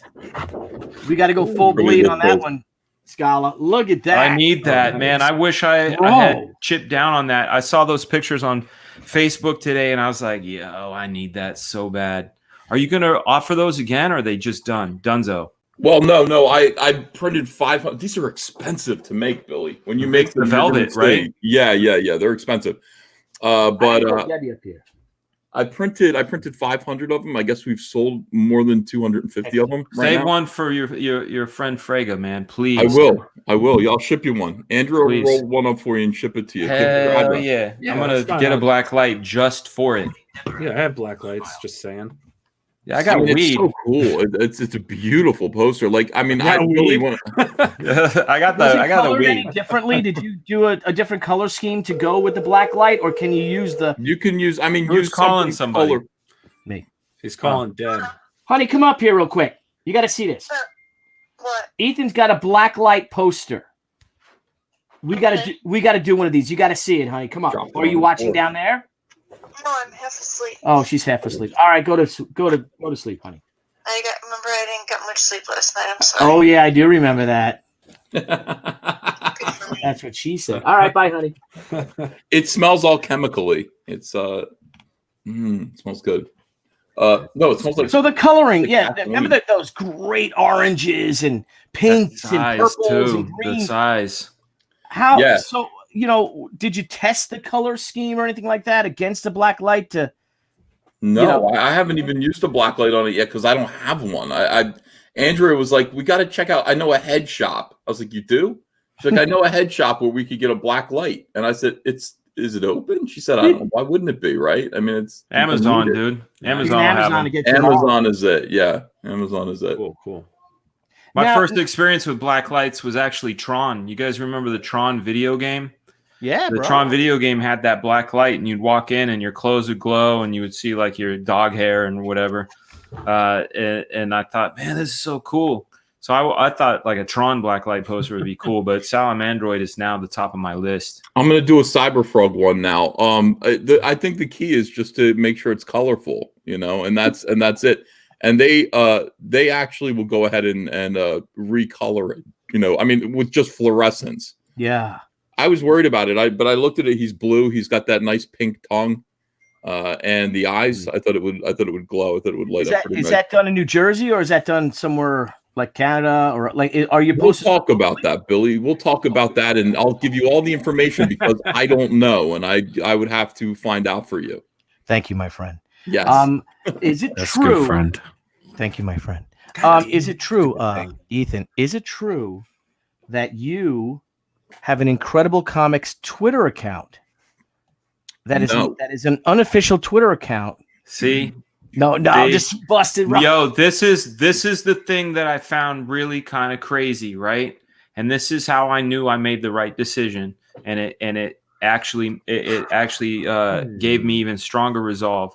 When I said I was COMICSGATE, I got more than 100 attempts for people trying to break into my Instagram. I had people try to break into my Twitter. I had people try to break into my PayPal. And then the day I started my Incredible Comics Twitter account, I noticed that the name that they gave me was Incredible Comi 1. And I was like, I'm not going to be called Comi. Yeah. So I said, I'm going to put Incredible Comic. And it said, that name is taken. was like, oh, okay, I'll put an X. I grew up in the Bay. We had comics and comics, and like comics with an X was a thing. So I'll put Incredible Comics. I put my graphic up. I put my logo up, all this stuff. And just in my head, I said, I wonder what that other incredible comic is. Is it like a comedian? Is it whatever? And I looked. Lo and behold, my artwork, my logo, it says Fraga Boom.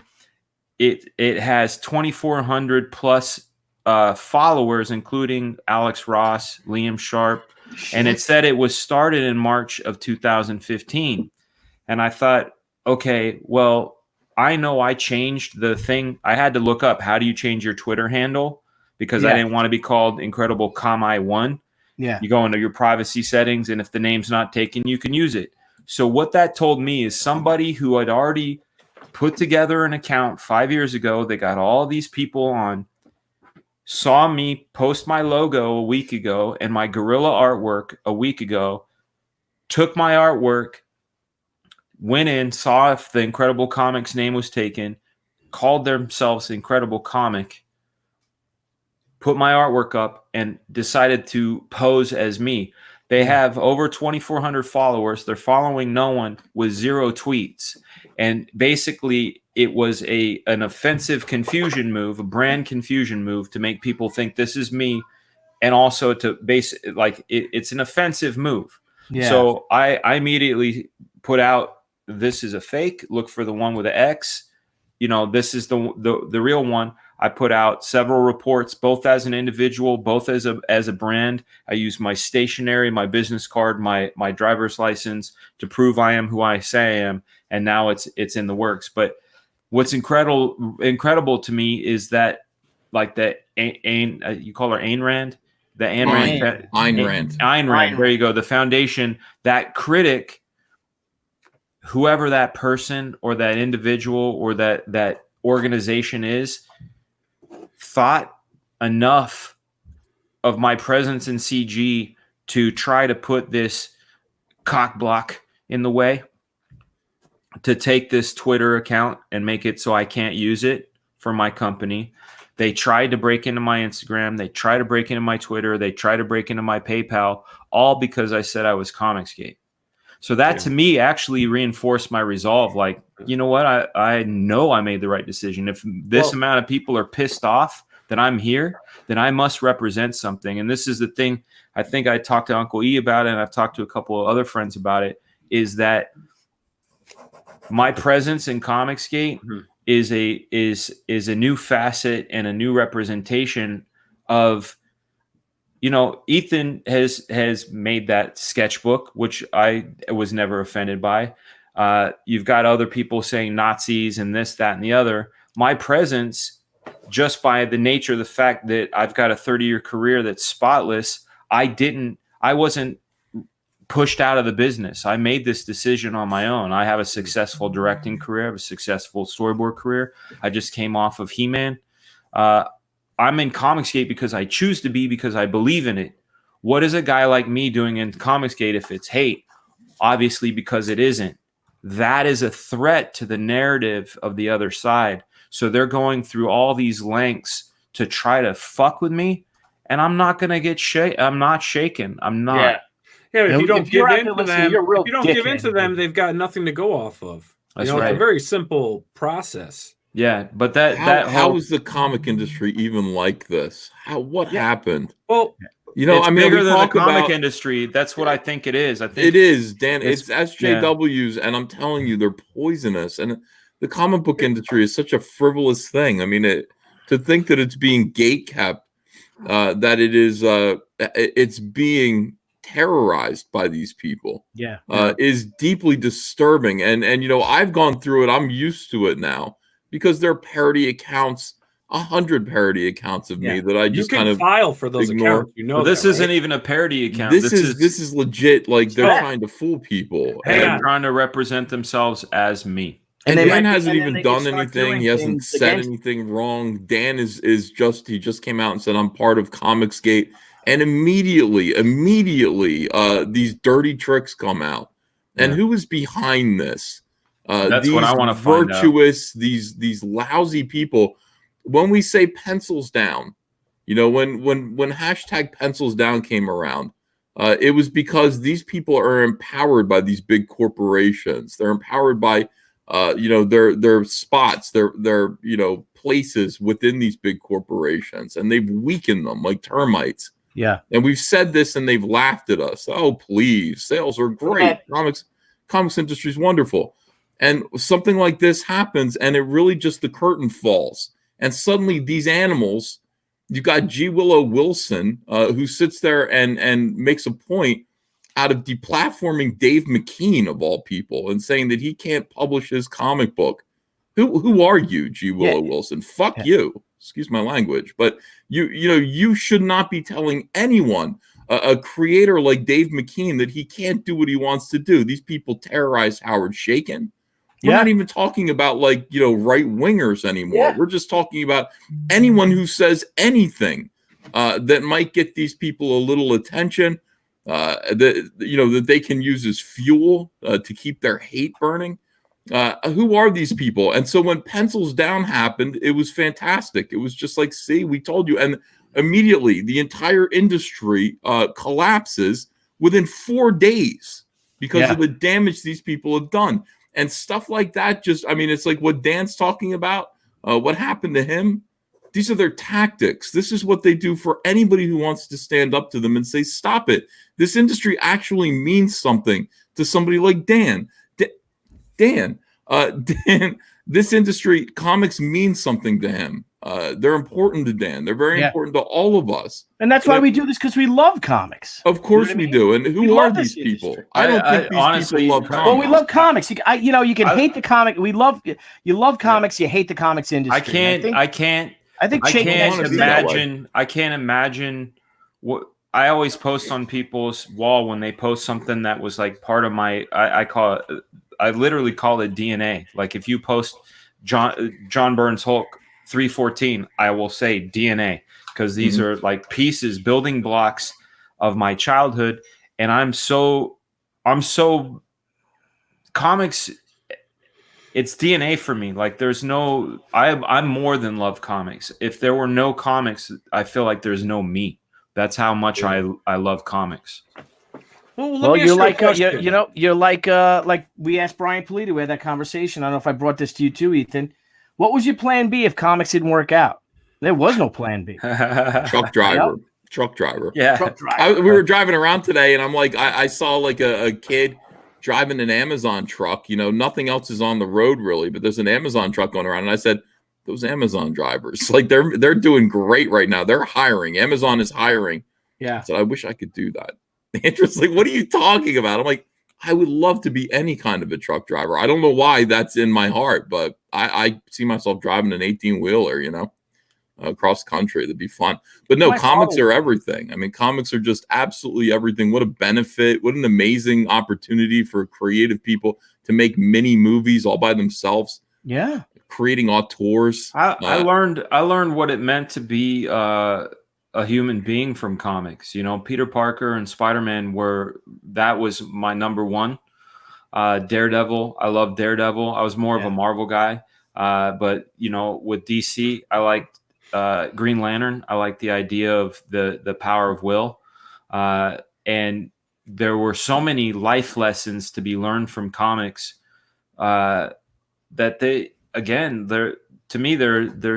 super crucial. They're super crucial, and the fact that people are actively trying to infiltrate them and bastardize them. I'll use a word as strong as bastardize, trying to bastardize them and put their own messages in there that are contrary to being an upstanding citizen. Like, I'm sorry, but like, it's not heroic to play a victim. I'm sorry. It just isn't. Anybody that feels like, you know, being a victim is something to applaud, it's not.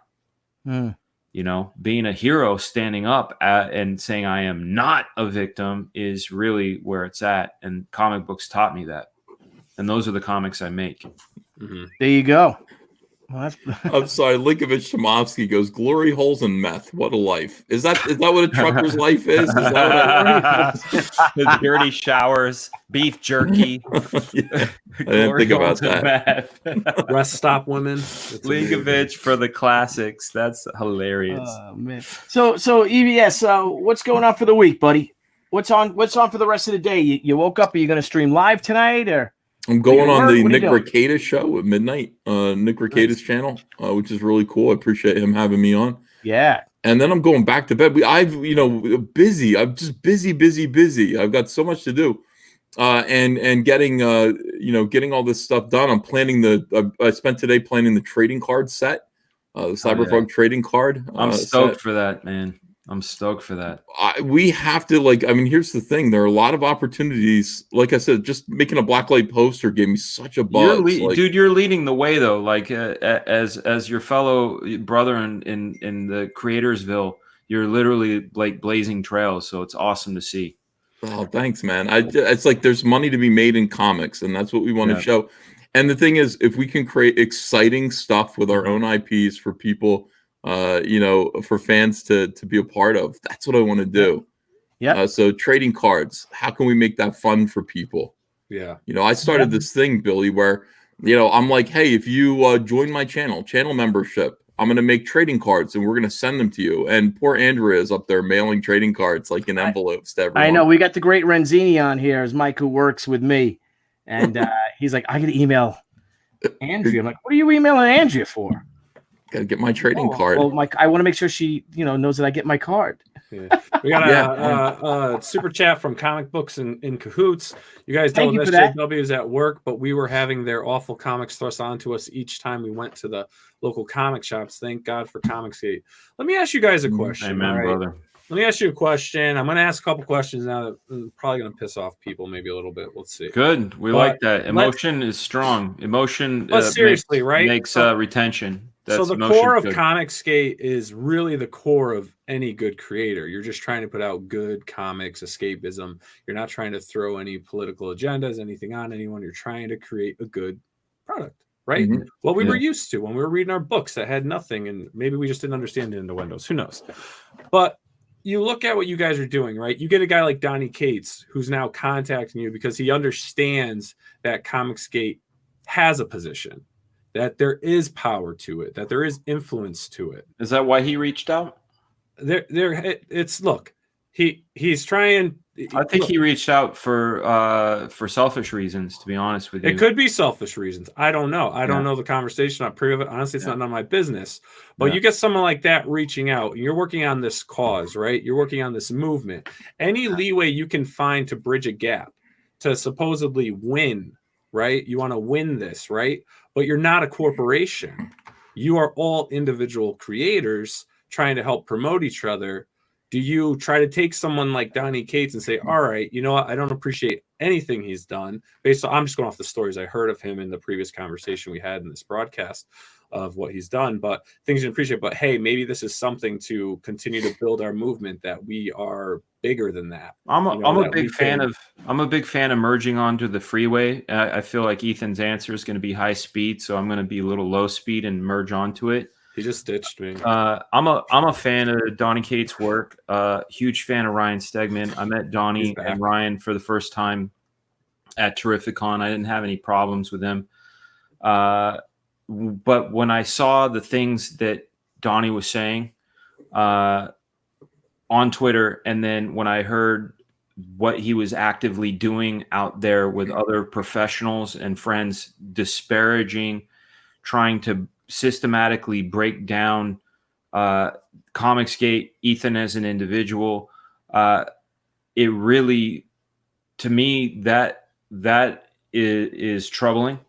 It's troubling that somebody's actively out there. You go, what's your reasoning? And maybe it's because maybe he's getting head pats. Maybe he's getting head pats. But the most uneducated people are uneducated people. Yeah, for sure. But what I'm saying is, I don't think his olive branch is an extension of realizing that COMICSGATE is a big thing, et cetera, et cetera. I think it's one of those like, oh shit, I need to branch in order to be part of 2020 right now. I need to have a YouTube channel, and my YouTube channel and my audience is this. I'm going to use a word, emo. Well, I have an emo audience, and I need to be this way. But the counter is he said these things, so he's opened himself to be roasted like a marshmallow. He got roasted and went, oh shit, my plan's fucked. That's the motivation to like, hey, can you guys not roast me? It's not, hey, I'm not going to. He didn't want to even say hello to COMICSGATers that filled the audience. There were 2,000 people on the show that he could have simply just said, hey, I acknowledge you. These are the people he called names. These are the people he alienated. He couldn't even do that. His focus was, don't fuck with my show. Can I just make my show? Here I am. Can I just make my show? That to me said his emphasis is more on what he's doing. He's trying to protect himself. That's troubling to me. That's not an olive branch. That's not anything other than he wants to make his moves in his way. And I don't think it has to be necessarily an olive branch, but it's a step towards. It wasn't a step. Something bigger though. People, no? I have a suspicion that he might have been drunk because I mean, I was on that thing. I couldn't believe it. I literally couldn't believe his circular looping. That was one thing that bothered me. But I believe it was one of those. Please let me do my thing. You know, it was call off your dogs. Yeah, it was call off your dogs. Because I mean, this is the thing. This is the thing. Like, you know, if I could say the same thing to him, call off your dogs, and he'd say, you know, like, I mean, he actually does have dogs. You know, SJWs actually do work that way. They work all in unison. They coordinate their attacks on people. They plan it. They're currently planning on how they're going to attack Mike Mignola. For some reason, working with Doug TenNapel. You know, it's like that is, you know, that's what they do. They sit and they talk in these rooms about how to do this, how to bring people down, and how to stay in power. So Donnie Cates was projecting that onto me. I don't tell my fans what to do. I don't tell my customers what to do. I keep saying fans. Let's get that word out of our vocabulary. It means fanatics. Yeah. Let's say customers. I don't tell my customers what to do. I ask them to buy my comic book, and if I'm good to them, and I produce a good product, they do buy my comic book, and I thank them for that. They can do anything that they want to do, and the fact that I don't tell my customers what to do is precisely why I'm COMICSGATE. You know, these guys all work together to abuse people, and you know when and customers recognize that. His customers, the customers that I have that used to be his, recognize what he's done to them. And so when he puts himself out there and he makes a YouTube show that's absolutely ridiculous, wallowing in weakness, sniveling, and just being an anti-man. I've never seen anything like it. Super emo. Creepy, greasy garbage with his fake Hot Topic Satanism. I mean, he's just a loathsome human being. Well, the customers that used to enjoy his work now see him for what he's done to them and see him as a person, and they're going to go roast him. And there's nothing I can do about it. Yeah. You know, frankly, the only thing he can do about it is apologize humbly to them and change his entire attitude. And that's when that happens on a large scale, COMICSGATE wins. And the minute that does happen, you know, it's like the comic book industry will be healthy again. But until then, until these people, these arrogant people, realize exactly who is paying their bills and treat those people with humble deference and respect, COMICSGATE needs to be a thing. And it's a thing that I'm going to be a part of. It's a thing that Dan's going to be a part of. I hope you guys eventually join us and be a part of this movement to save the comic book industry from these reckless Uncle E, how does COMICSGATE win though, right? Because essentially we're all independent creators. We're all doing our own. I'll tell you what, man. Well, but I'm just saying. Hang on a second, Dan. Yeah. you're going against corporations, right? You're going against corporations that can continue to bring in. They can do whatever they want, right? And you can do everything you want as Ethan Van Sciver doing Cyberfrog and doing your comic strip. Dan, you can do what you want doing your publication. It's individual, separate. It's still individual. How do you corporations have no soul. But how does corporations are just people making choices? And these corporations need to make the choice not to hire SJWs. And those SJWs need to repent and change their ways. You know, corporations are not choosing this. This is just, well, maybe they are. You know, we don't know what they're doing. People in power need to realize they need to. This is the thing. This is what's interesting about this moment in history in the comic book industry right now. COMICSGATE collides with this moment in history. We're here for a reason. Because this is the moment when the comic book industry can wake up and say, we are weak. We cannot survive. What is the cause of the fact that the industry collapses after a 2-week closure? They're in denial, though, Uncle E. You get Heather Anto saying things like comic creators are not customer service representatives. Wrong. Well, I also saw that thing about who has the worst fans, and she said America. Heather Antos is just on a spree of saying the dumbest shit imaginable. But she is a representative of her company. And the company needs to fire her like Marvel fired her for her ridiculousness on social media. And these people, I've said it over and over again, I do not applaud people being fired and losing their work and being out of work, but SJWs are poisonous. They're anti-capitalist. They don't care about your company. Just rationally speaking, they need to be disemployed from your company so that your company can thrive and the industry can thrive. They've got their boots on this industry's neck. And I'm telling you, the victims are the retailers. Because these people are involved, they don't care. Like Dan is sitting there. Dan, when you're producing a comic book, you're thinking, what's the comic book that I'd want to read when I was 13 years old? What would make me crazy when I was 13? That's what I'm going to produce. Yeah. That's the shit that sells in comic shops. That's what they need. That's what comic book shops need. These guys, they're making unsellable comics with no audience in mind. There's no audience for any of this shit. And then they're forcing comic book. The comic book world, they need this stuff. They need to sell this stuff. Well, which we understand, but I'm just curious though, how can COMICSGATE save the industry? Because I'm reading like all the comments, everyone's like, oh well, we're gonna make our own stuff and do that. But so many creators are making their own stuff. They're not COMICSGATE. It's a simple answer. It's not. How does it change the industry? How do good comics win?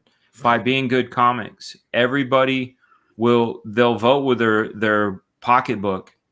That's what it boils down to, man. Mm-hmm. Like if you have the shit you want and the shit you don't want, and the shit you want you pay for, and the stuff you don't. We have to so succeed. Is it about? So it's basically about. So it's a culmination, right, of independent creators supporting independent creators, right? Sure. That's part of it. Same values. That's part of it. Yeah, that's the benefit that COMICSGATE offers people like Dan and me. Yeah. Now it's about the sales though. So now you're trying to outsell the big two as individuals or as a movement. That's not mine. Mine is about if sales, if we're going to quantify sales as in a happy customer, then absolutely. But all I want to do is provide a product that my customer wants and wants more of. Mm-hmm. That's bottom line. And they don't want this shit. They want this. My win is that they want what I'm making. And I'm making the stuff that I want. So if you're making the stuff you want and you're doing your thing, then let's look like social media. Everyone knows social media is toxic. Everyone knows negativity sells, drama sells, stuff like that. It's all fun sometimes. It doesn't sell. It makes you laugh. It does. But you know, if you're doing your own books and stuff, then why even engage in the negativity in the social media? Now, Dan, you've expressed you don't really do that. I don't plan on doing that. Why does it seem so big? Why does it seem so big? If you're focused on creating your own base. Drama makes good TV. Drama makes good radio. And let me just clarify one thing just before, because I understand I'm probably pissing some people off right now with my questions, but I'm working on my book. I'm working on my book, and I'd like to pick a direction to go in. You know what I'm saying? So I'm trying to basically... The direction is follow your heart, bro. Follow the truth. That's your direction. That's it. 100%. That's it. You don't have any questions after that. Follow what you want. Because there are thousands of you that want to buy what you have to say. Yeah. But if I'm just an independent creator and I just say I'm Nile Scala, right? Is COMICSGATE people going to buy my book? Or do I have to say I'm COMICSGATE for them to buy my book? You need to say you're COMICSGATE for COMICSGATE you know what I'm saying? To buy your book. Yeah, you should use the hashtag and for your own benefit. So they know that you align with customer service. It's an umbrella my statement. book's good. Say my book's good, though. Why do I have to align with anyone? But when you say independent creator, because it encapsulates you're making a statement. Exactly. It's customer service. Literally, by saying I'm COMICSGATE means I respect you. I respect myself. This book is quality. Oh, it's a code of conduct, you're saying. It's a code of conduct. It's literally like a I had some people on my stream say we need to have like a approved by the CG code authority. Like it's a stamp of approval of like, yeah, I give a fuck about you, customer. By saying I'm COMICSGATE, I give a shit about you. I'm thinking about you when I do this. And the way I do it is I'm the fan. I'm the customer. I know that I like good shit, so I make it for me. And that's my truth. So if you have that same truth, you're COMICSGATE. Slap it on there. It's a blanket statement saying I respect you. I align with your values. I align with your values. That's why. You're not going to be you're not going to be insulted by me. You're going to be treated with respect by me. And Nile, it's a shame that we actually need to make that statement in this day and age. But that's what I'm saying. I mean, that's where we find ourselves. You know, it's where we are. We find ourselves in a situation where most creators insult their fans. You know, in this day and age, most of them do. And social media is a battleground. Social media is where all these ideas are taking place in real time, where these factions are fighting it out. That's the negativity that you see. Yeah. You know, where COMICSGATE is trying to assert itself, and these people are saying, no, there's a very real cultural war right now. It's very real, where these people are trying to dominate and subjugate people who disagree with them. Yeah. Now I see though. Now, if I may, Ethan, what do you think of this? I'm looking at, I think, the high watermark for the SJW movement in comics probably was 2 weeks ago, 3 weeks ago, when on the day that the industry said they're shutting down for the most part, Marvel breaks out their new Warriors book. Right? The apex, the high watermark. Then the pandemic. Is going to be a movie one day, Nile. Right? They're going to make a movie about that. No, the pandemic was happening. Then the pandemic takes over full force. Comic shops are closing up. You know, the entire world, for the most part, is closing up. They get the pencils down order. Hang on, give me a second. The new Warriors, the pencil, the social justice warrior. Now, would you agree though? And now they're going after Mike Mignola. Now, Mike Mignola in no way he's an anti-Trumper, but Mike also doesn't care. He's his own creator. He creates his own product. Now, people are going to go after someone like Mike, who's never had a bad thing to say about anyone in his 30-plus years of being He's a great dude. He's a hero. He's a great family man. He's a great guy. He'll do anything for you. If you come to him with questions about art at a show, if you see him, he will tell you. You know, I mean, the thing is that he took his own, he created an icon. Now they're going to go after him. They're not going to win that. Just like Snowflake and Safe Space, that new Warriors book is never going to come out. It's an insult. Do you feel, though, that the social justice warrior influence, and I think that this has been a really bad month for them and a really good month for you, Ethan, though. Wouldn't you say it's waning, though? It's definitely, wouldn't you say? I feel it's waning. I don't know if it's waning because we're really seeing a lot of activity, a lot of defiance, but circumstances are forcing SJWs down right now. I mean, it's the weight of the pandemic and the reality of what they've done to the industry.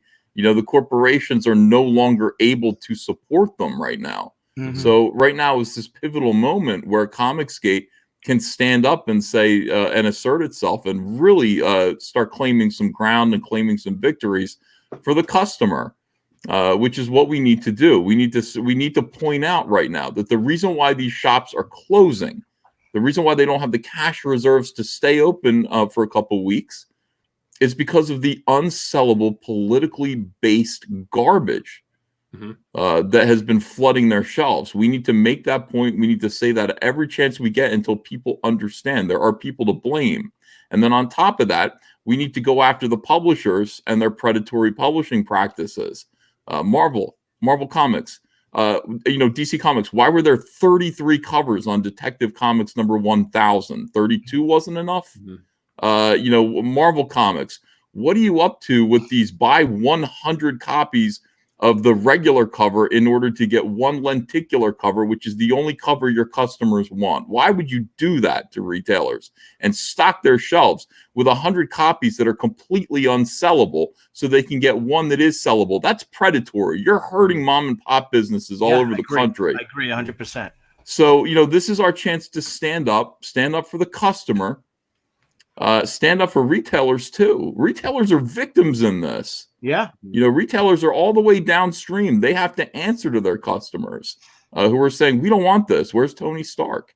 We don't want this. Why is every comic book fuchsia right now? What is going on? Yeah. With the color palette?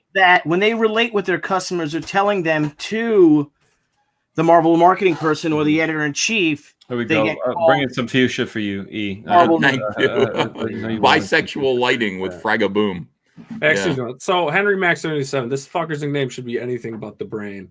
First off, buddy, you've only come on the show because Ethan and Dan are here. We appreciate you here. I'm asking these questions for a reason. All right.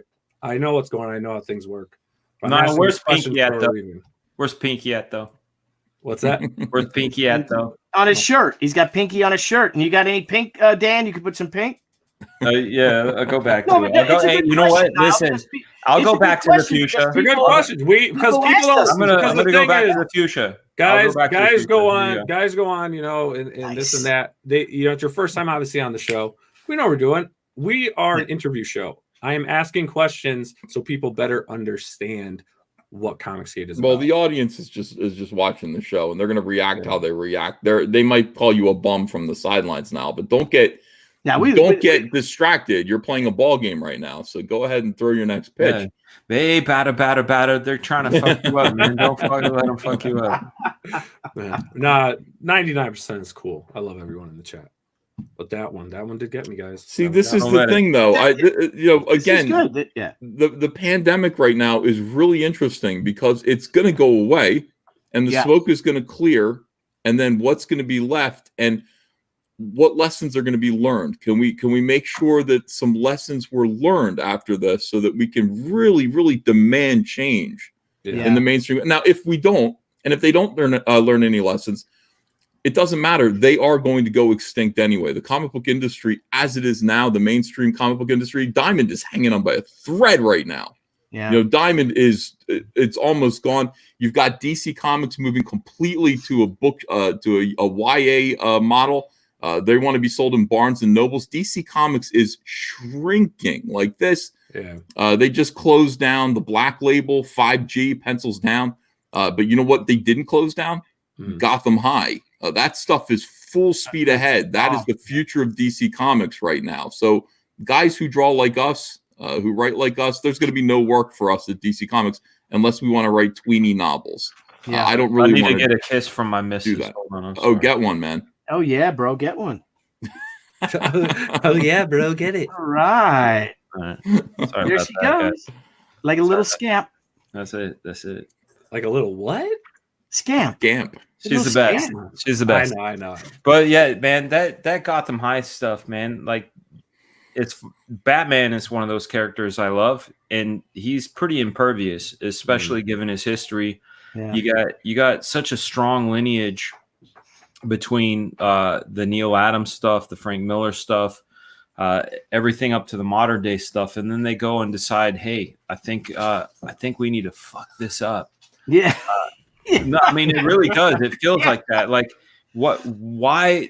And again, it's in that snowflake safe space territory. Let's make Alfred gay. Why? And then the other part, and because I had a conversation, Star Wars Girl had brought up, and she had done her review of it. This guy, after this guy's parents had their issue, they weren't even killed outside of a movie theater. No, the dad was scamming money off the mom or some sort of business. So now Bruce Wayne's parents are assholes. So you don't feel for them. And then Pennyworth doesn't take him under his wing, and there's no bonding. He's like, nah, I'm gay. You need to no. He's like, I don't want you in my life. I got stuff to do. I'm sending you away. Yeah. So where'd that bond go?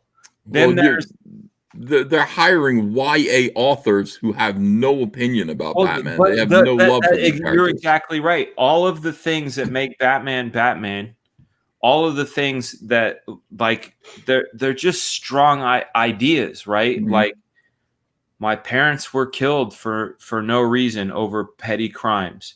This guy takes me under his wing. I fight for justice. I'm in a place of power. I meet this kid. I see his parents are killed. I see myself in him. I want to help him avoid the mistakes I made. I take him under my wing. All of these things, all of these strong ideas out the window for flimsy concepts. It doesn't matter that Pennyworth is gay. It doesn't matter that Bruce Wayne is suddenly half Asian. None of this stuff matters, at least to me. What matters is you're destroying all of the things that make Batman. So don't call it Batman. I always bring up the idea. Yeah, why did they just? Well, it's just to make a new character. Yeah, right. That's I always say that. I always say that. 75, 80 years of a character. But that's the thing. It's like a parasite. I'm going to go as far as saying that, and I don't care how dramatic or controversial it is. It's a parasite, right? Let's come and take this stronger thing. We're going to stick our little claws in it, and we're going to make it. We're going to control it and appear as it. And the world is going to receive it as the thing it is when it's me, this little puppet master, controlling it, right? So they're putting all of these ideologies into this juggernaut that should just be the juggernaut. Go do your own. You know what they're doing? They're standing on the shoulders of giants and then pissing on them. Bam. That's what they're doing. That's exactly right. Yeah. And it's infuriating. It's disgusting. Doug Knaple asked me to do that one time. I said, no, sir. Doug, he tried to reach out. Doug is 7 feet tall. He's a tall. Yeah, he's a I giant ignored dude, I ignored him. I don't deal with slag. I don't deal with wokies. So all right, so you've got now. So what is coming up this year in crowdfunding? Right, you've got our friend Sean Murphy putting it out there that he's looking to go, and he'll be big. You know, Sean's who has caught some shit in his day, but he's going to go big. Less big now than he would have been had he not made that video the other day. That video was horrible, absolutely horrible. I didn't watch. I just know that he asked, and I'm like, shouldn't ask. It's a contradiction, right? It's the old jumbo shrimp, right? It's like a contradiction. Like Sean Gordon Murphy's work and his persona on Twitter oozes confidence. Yeah. And that video, I mean, first off, take it out of portrait, turn it into landscape. Let's just do that. That's number one. Oh, he had the video like that? Yeah, that's number one. Number two, be you, man. Don't ask. Yeah. He's like, he said, my friends are telling me that it's a bad look for me to be crowdfunding a comic during the pandemic. Really? And I don't want to appear to be greedy. Hey, you know what, Uncle? You had said something in a couple streams, and I'm in my office. Every now and then I say things out loud, even though there's nobody in this room. But I literally was like, yeah, preach. During the times of depression and things like that, that's when it's when stuff. Creativity thrives. You had Snow White, you had Grapes of Wrath, you had movies that really Wizard of Oz. Yeah, you had Hoppity Goes to Robin Hood. Right. So now is the time. Hey, that's my favorite movie of all time, 1938, Errol Flynn. There you go. Yeah. Now is the time. Now is the time to give people something to inspire them. Something that they want. Look at is Todd. not a bad look.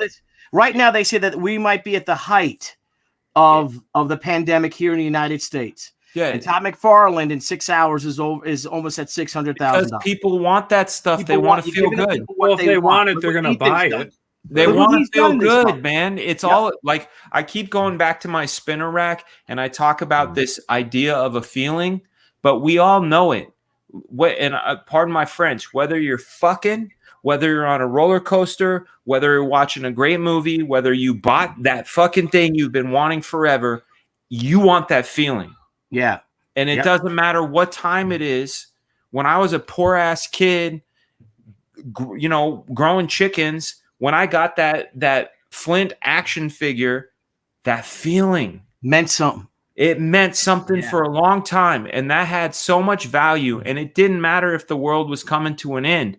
It was that. So it's not a bad look. If you're going to give somebody that, that's a good look. And you shouldn't listen to people that are telling you it's a bad look. That's not your friend. That's an asshole. And I don't call names. I don't call names, but that's a fucking asshole.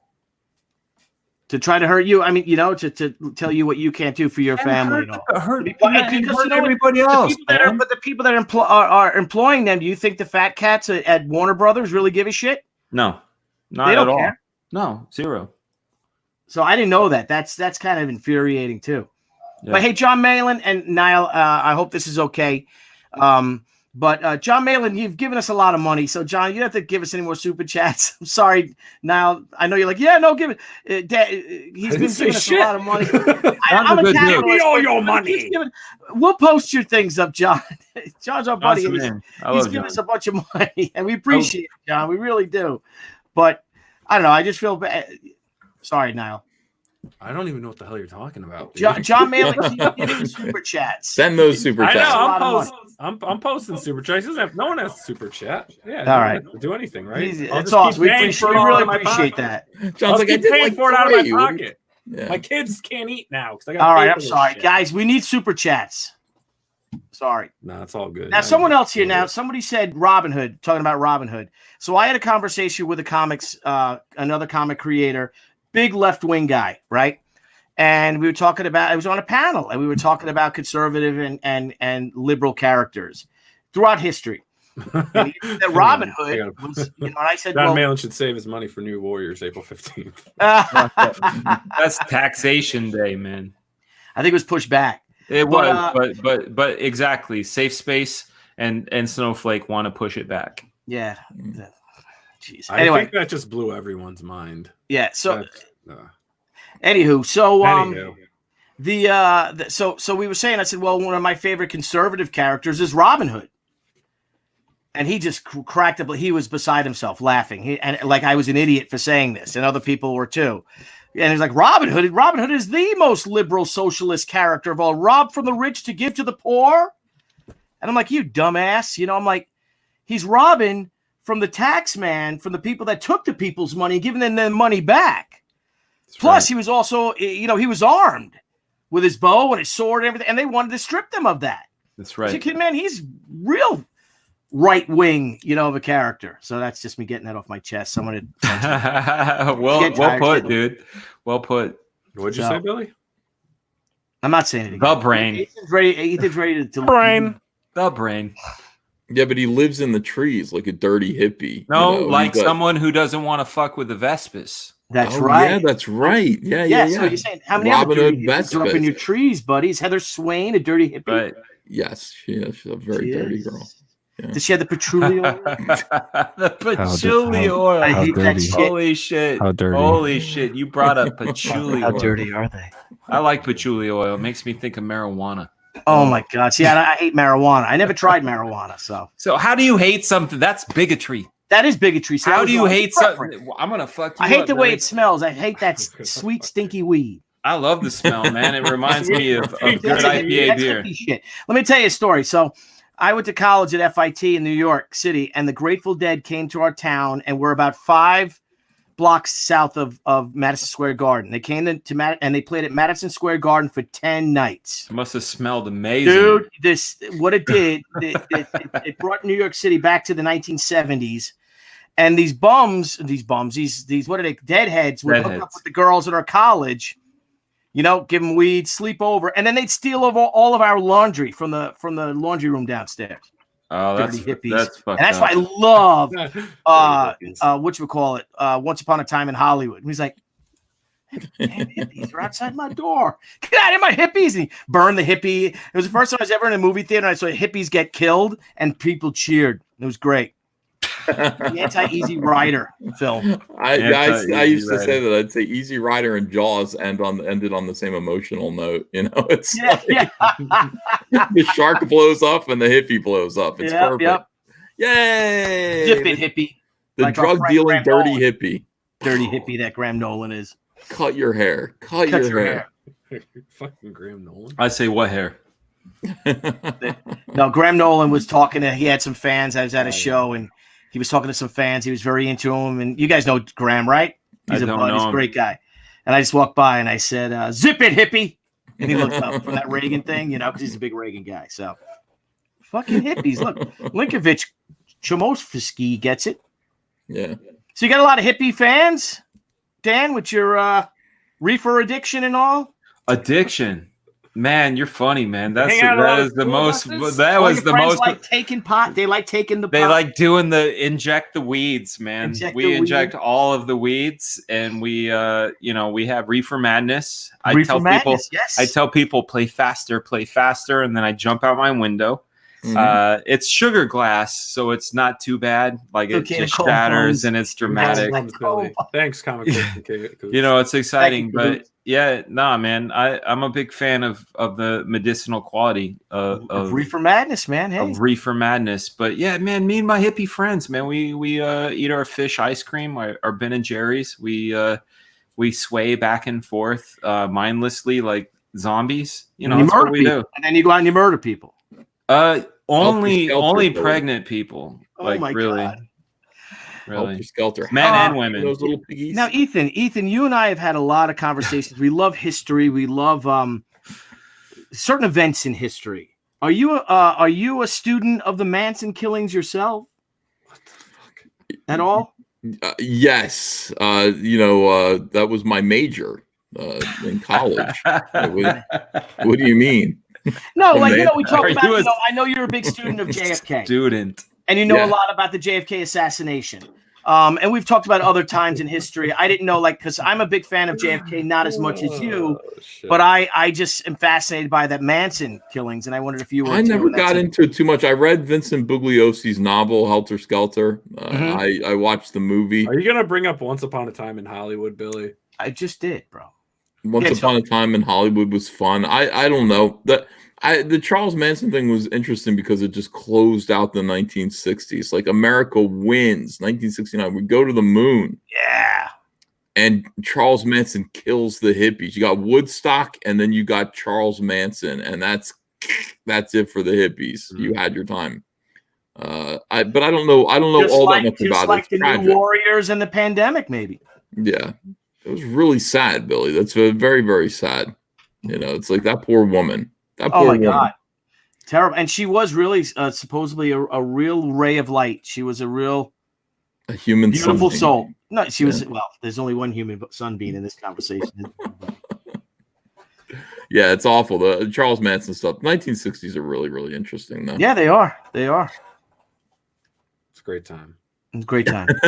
Great time. You guys like daydreaming or something? Hippie cults. Yeah. I don't know. I mean, we've been on for 2.5 hours. Fragaboom is hitting the bomb right now. No, man. I was feeling my pulse in my bladder, so I had to take a leak. There you go. Nice.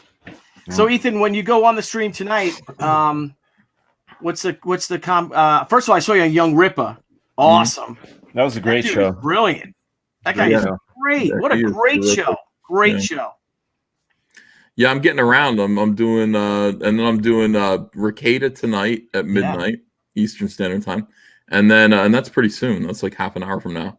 Yeah. And then tomorrow I'm doing Heels and Babyface, which he's a new YouTuber. Well, I guess he's not new. He's got 200,000 something subs. But he's pretty terrific. Wow. He's COMICSGATE. He's out there making these COMICSGATE videos. I'm gonna go talk to him. Look, we're in the closing days of Cyberfrog Rekt Planet month 1. Do you want to put that up, Nile? We'll put that back up. No, see that thing, man. It's cool. We're pretty close to $500,000, which is something that they said I couldn't do. You'll do it, man.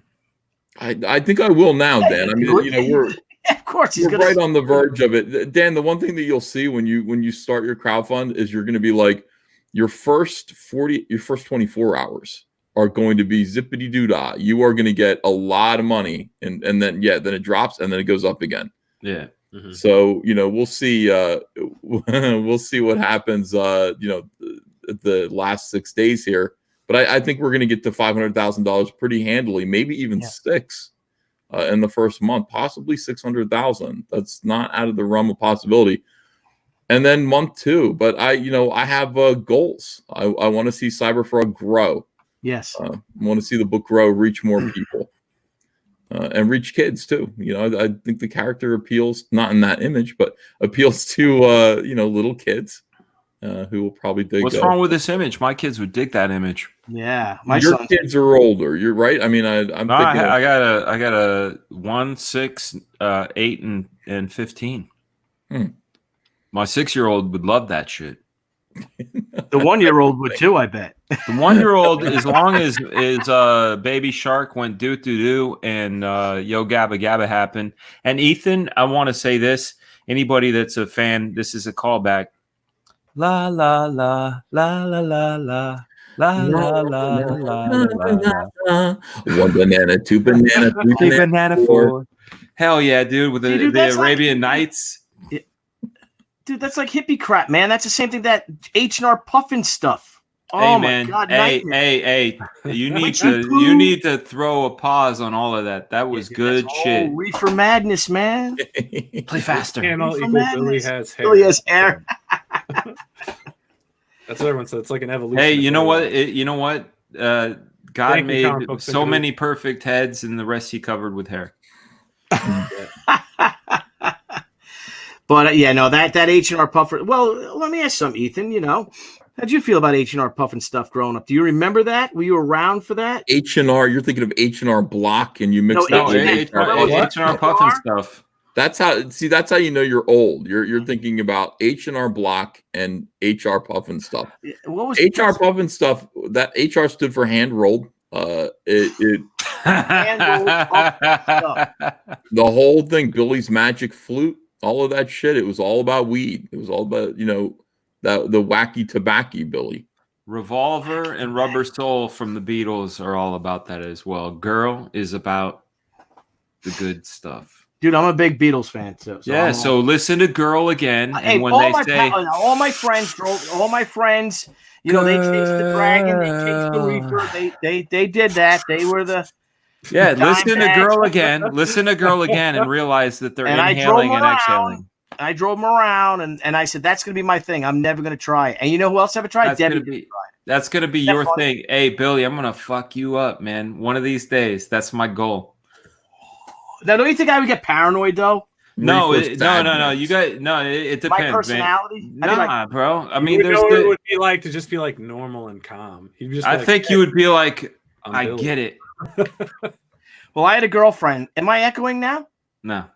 I had a girlfriend, and I remember my first serious girlfriend. We're driving around in my Mustang. I had this old 66 fastback.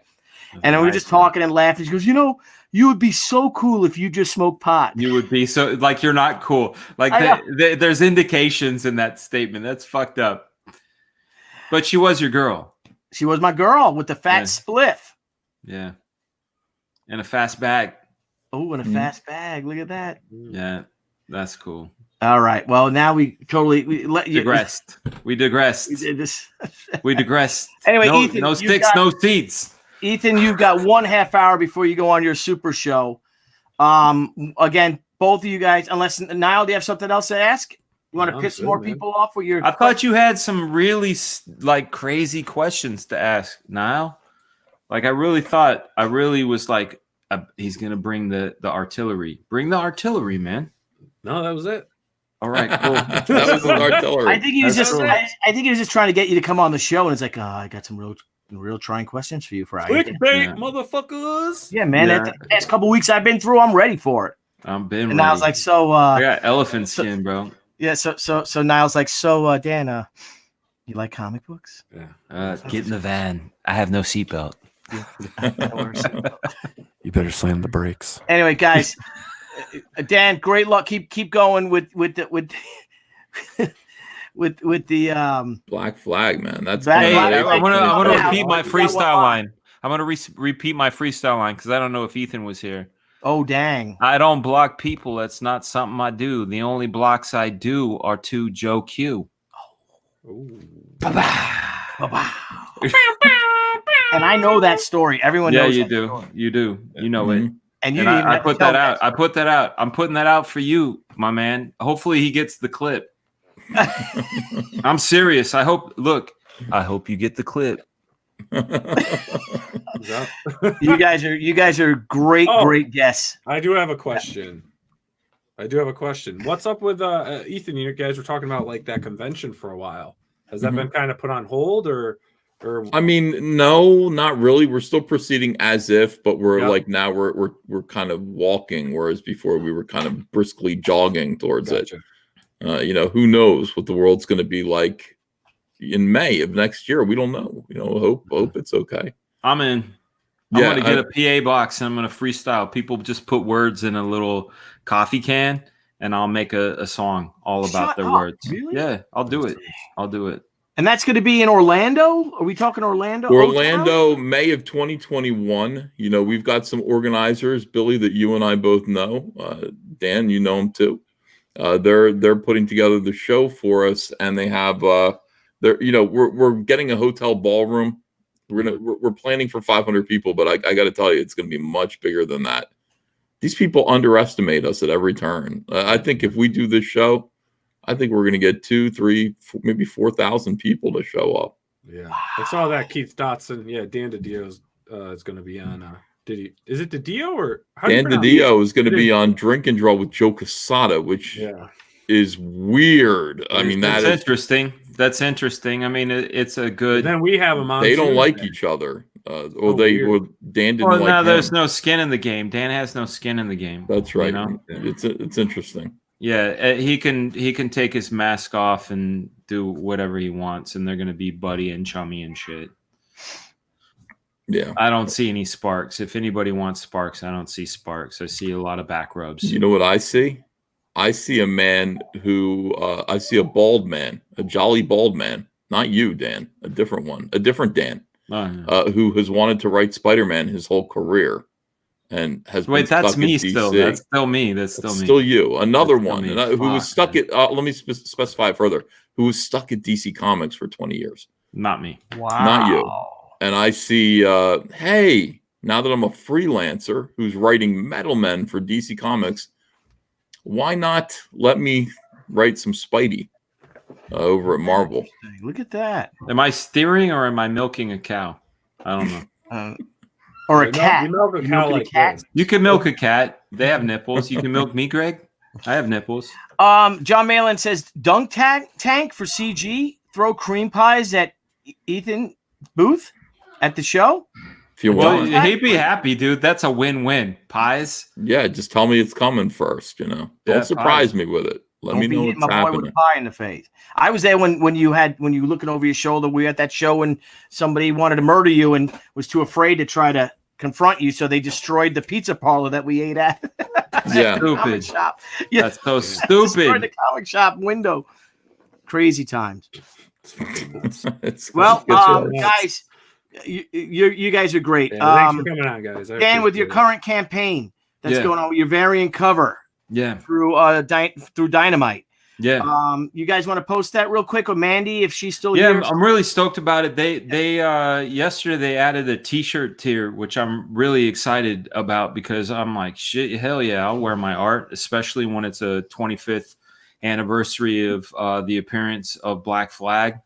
I definitely want to get both of them. I'm going to start wearing them on my streams. They're going to be getting them over to me.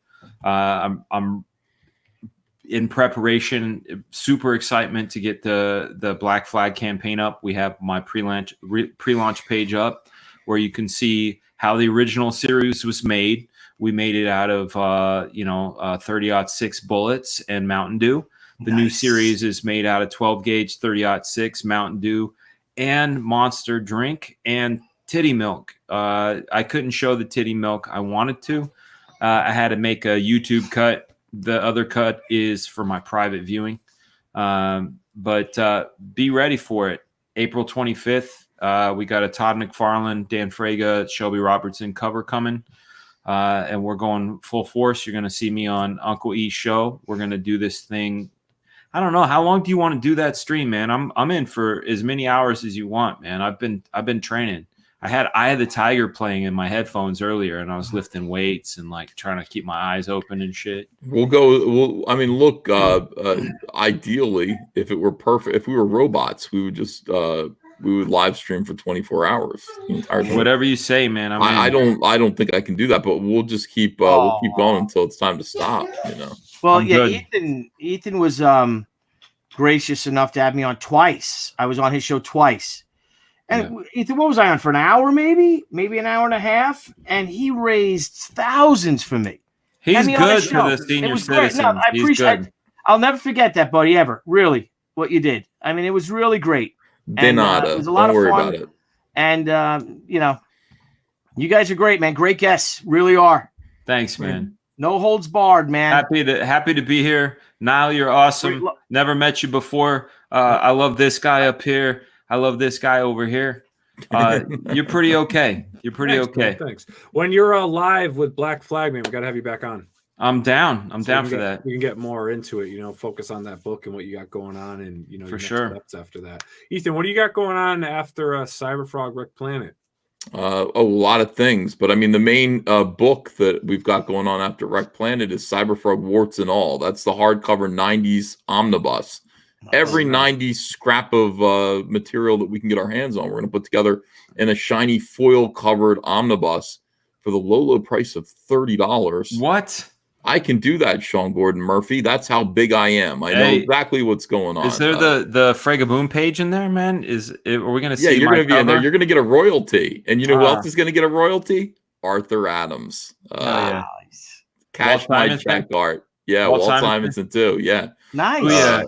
Yeah. So everybody who we're publishing your artwork, I own it. I own your artwork, fellas. I'm going to be running Art Adams' original art. Again, it's going to be good. And everything's going to be in there. And that's June. We're going to launch that in June. But then after that comes Rainbow Brute. Long awaited. So excited for that. That's coming out. It's not coming out. We're launching it in November for like a early summer 2021 release. But let's get that thing done. Let's get that thing into the hands of the people who've been waiting for it for a long time. It will be packaged in a beautiful rainbow lunchbox. Just like our honeycomb box right now. These are going to come in a rainbow briefcase lunchbox you can take to school with you. We're going to make smelly erasers for your pencil. We're going to do scratch and sniff stickers. I want that Potto gold. Mostly gold. Not the gold, no gold, just the pot. Some marijuana. There he goes. Look at that. Yeah. Hippie Fraga. Hippie Fraga with the fat spliff. Fraga. So it's gonna be good, man. That's so Rainbow Brute. We're gonna go all out. We're gonna make it the 80s. I like that stuff. I want to make the stuff that we remember as kids. This, Blacklight poster right out of the 1970s. Let's bring this stuff back. I want to do a special variant for you, where we introduce the Scare Bear, and it's just horrific pictures on their chests. And that's a cool thing. The cool thing is that you guys could do whatever the F you want. Amen. Well, the Scare Bears are the emo grizzlies in this. I love it. They're a bunch of emotionally manipulative a-holes. Who like to spill all their problems out to you. There should be a Care Bear called Johnny Skates, and he just skates around pouring his bullshit on people. Oh, jeez. Hey, before we go, if you guys don't mind, going through some super chats didn't come up in this StreamYard chat. Just skate around pouring his bullshit on people. That's how we do. Yeah. All right. Sorry, Nile. So no, just real quick. For some reason, like super chats didn't come into like the StreamYard thing. So someone just mentioned it. So I just went into the the super chat log, right? Yeah. So there's just a few I want to touch base on really quick. Hit it up. Let's see. I know we did that one. Hail Young Tucci vs Fraga getting the mailing list for Black Flag.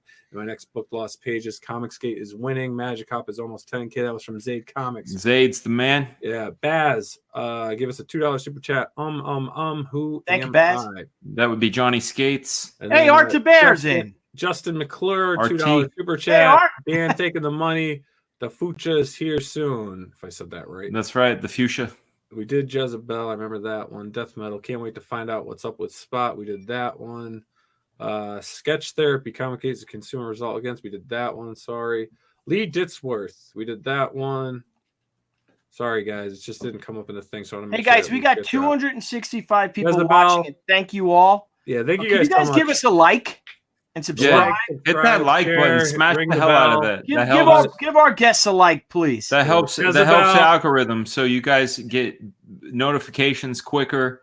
Thank you. It helps grow the channel. Helps grow the community. You get to meet more of people that enjoy the same shit you do, which means they're your friend. So hit that like button. And then we got Jezebel. $2 chat. Mikey, Thank you. yeah, Ethan is the sunbeam, and Fraga is the moonlight. Ooh, that's good. Have you ever danced with the devil in the pail of the Fraga? In the Fraga? Oh my god. Comic Books and Cahoots said you guys dealt with SJWs at work, but we were having their awful comics thrust onto us each time we went to the local comic shops. Thank God for COMICSGATE. I remember reading that one. The Mob Seat said, "Call off your frogs." When Ethan was talking about calling off, that's what I should have said. Call off your frogs. Yeah, and JJ said, "Now you can ask questions." War. Yeah, exactly right. JJ says $5 super chat. Nile, you can ask questions that we have passionate answers about, but that's not anger. You've been kind and fair to COMICSGATE. We all appreciate that. Thank you, JJ. SJWs aren't driven by money. That isn't over yet. That's also from JJ. And JJ again, maybe I should have said I appreciate it. Again, JJ, sorry your chats didn't pop up in the StreamYard chat. Just a kid from Brooklyn. Big thank you to Nile and Billy for letting COMICSGATE present its point of view. Always, yep. Yeah, man, anytime. We love independent creators. Like, we don't care. Good stuff's good stuff, and we love everything everyone, you guys are doing and other creators doing. We also don't like certain things. No fear, man. No gatekeepers. Remember, no gatekeeping. The Mob Seat DC was going to do an SJW reboot this year. Thanks for the $1.99 super chat. Akikama, if I said that right, Akikama. Akikama, yeah. $2 super chat. Thank you. Spawn Kickstarter, 600K in the first 6 hours. Wow. Wake up, SGM. Robert Romano, Fraga is right. The Black Death led directly to the Renaissance. Look it up. And then we got Comic Books and Cahoots. Thanks for the $1.99 super chat. 2 of them he sent us. It's okay to call them bums, Billy. It's true. And this panel eats so Billy has hair. Enough said. So hopefully I got to everyone's super chats. I don't know why they weren't popping up in the other thing. So we'll just keep this open in the future. So yeah, again, we appreciate all of you guys coming on. It's always fun to talk to you guys, and it's always inspirational to hear you guys talk. Yep, you guys are great. Thanks for having us, man. Thank you so much, for coming on. And again, Ethan, always thank you for supporting me, buddy. Thank you for all the friendship. I'm going to be heading down. This never leaves my table. Beard cone, man. Well. Beautiful. Is it made out of like some? It smells so good too. It's got to be made of wood. It was like nice. Makes you want to grow my beard back out, but the lady and the children said, It really smells good. I want cologne that smells like this. Nice. That would be a manly cologne. Yeah. Have you tried your pipe yet? Yes. Him. No, him. Not your funny pipe. Funny manly pipe. Not this is manly. Not SJW reefer pipe. We're talking a good manly. Shit. Oh shit! None of that elfling leaf that clouds your mind. Yeah, none of that stuff. No reefer, Matt. I'm gonna point at this guy up here. Hey, Good times. Oh, that's a great pipe, man. That's like Subversive Bob too. These two came in a package. Can you solid. That's a good pipe. Zoom in on that pipe. That's a nice looking pipe. That's a good pipe, man. I got the tobacco. I don't know how to smoke. I don't smoke. No, you got to pack it and you light it up. Maybe we'll do a show. We'll smoke. We'll just smoke and we'll drink scotch and we'll talk one day. No, I got cigars. Let's smoke and drink and not say a word. We'll use our eyes. So that would be a drink. Not talk would be a drink. We smoke cigars and we don't talk. We drink. We smoke cigars. We just like nod at each other. Just that's super. No, that's super emo. What are we gonna stereotype? No, we work. We just draw. We just. Oh, we work. Okay, all we do is talk. I talk nonstop now. I realized that. I was like, I talk for a living. I talk. I get up and I talk for 4 hours, 5 hours. Crazy. You're really good at it, though. You are. Nonstop chatter. Just shut. But why don't we have a show where there's no talking? Where we're actually just drawing. Nobody will watch it. Smoking our cigars, and Dan could do whatever he does, whatever hippie stuff he wants to do. It's called hip hop. It's not called hippie. Hip hop, the hibbit to the hibbit, the hip hoppy. Don't stop, rock it to the dang boogie. Up chuck the boogie to the rhythm of the boogie to beat. What you hear? So I had that 12-inch single, bro. With Sugar Hill Gang, where they ripped off Casanova. Talking about Big Hank ripped off Casanova. Yeah, just look come on, Big Hank, sing that song. Look it up. Look it up. He's not called Casanova. Grandmaster Kaz is called Casanova. But anyway, we're talking about a whole nother thing. Yeah, nobody cares. Nobody cares. I care. No, I care, man. I know you do, bro. I know. Earlier, but when we were offline, you said my favorite rapper is Vanilla Ice, man. That hurt. But I would never say that in public. You just but my favorite rapper is Rakim. The End. Rakim, have you ever heard of McBrain Power? He's from Holland. Are you talking about when he goes to McDonald's? No, his name is McBrain Power. He's a rapper.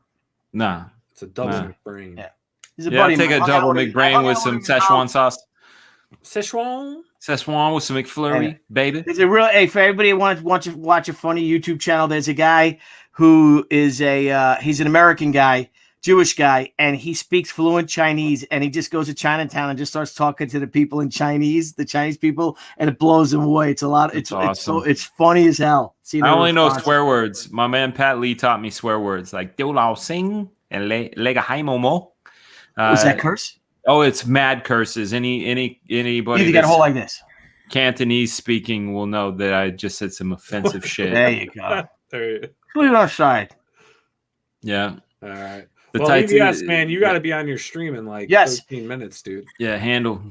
Everyone out there, we love you guys. Yeah, thanks for watching. We so love you guys, Dan, Ethan. Hey, I want to do a plug for my channel. My channel is Couch Doodles. I talk about creativity. I just had a Larry Hama interview. I have Mike Mignola interview coming up later this week. We discuss creativity and what it's like to be a creator, the mindset of being a creator. So check out Couch Doodles. Just search Couch Doodles. You'll find Larry Hama's interview. We talk about stuff. And I've got my Todd McFarlane interviews coming later this month. I've got Liefeld coming up, Neil Adams. I have a plug by this guy up here. He says you're watching the Couch Doodles show with Fraga Boom.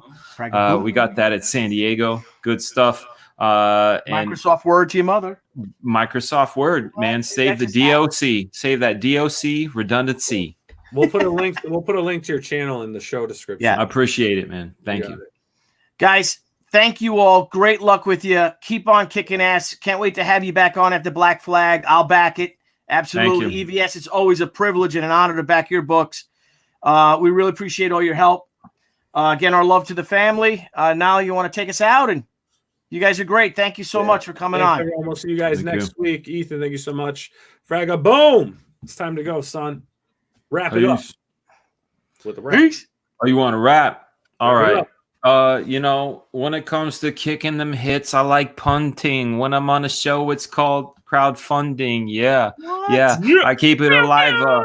Over to the left, it's Van Sciver. Ooh, yeah. I'm a fan of the coochie. Looking up to the north, I see Bill Tucci. Yeah. My rhymes are cracking smiles, but I have to point over here to my man Nile. What? The end. What? The end. That's what you get. There you go. All right, man. Thank you so much. Everyone have a great night. We will see you guys next week. The links to these fine gentlemen's love you guys. Support these guys. Will be in the show. Ethan, enjoy your stream tonight. Support that movement. Go with it, man. Hype. You know, follow your hearts. Buy the stuff you want. Follow the creators you want. Don't let anyone tell you no. And never stand on the shoulders of giants and piss on their heads. Draw every day. All right. Thank you, guys. Thanks a million. All right, bye. That was great. Thank you. Love you guys. Hey, guys. Thanks again for tuning into Crowdfunding Comics. We look forward to hanging out with all of our crowdfunding fans every time we go live. And don't forget to click the link below and subscribe to our channel. And there's a little bell. You may want to hit that too. This way you get all the great notifications when we go live and when we upload some awesome content. You want to follow us? Sure. Go right ahead at Twitter at CrowdFundComics with an X. Instagram, Crowdfunding Comics, and Facebook at Crowdfunding Comics. Till next time, crowdfunding fans, we'll see you soon.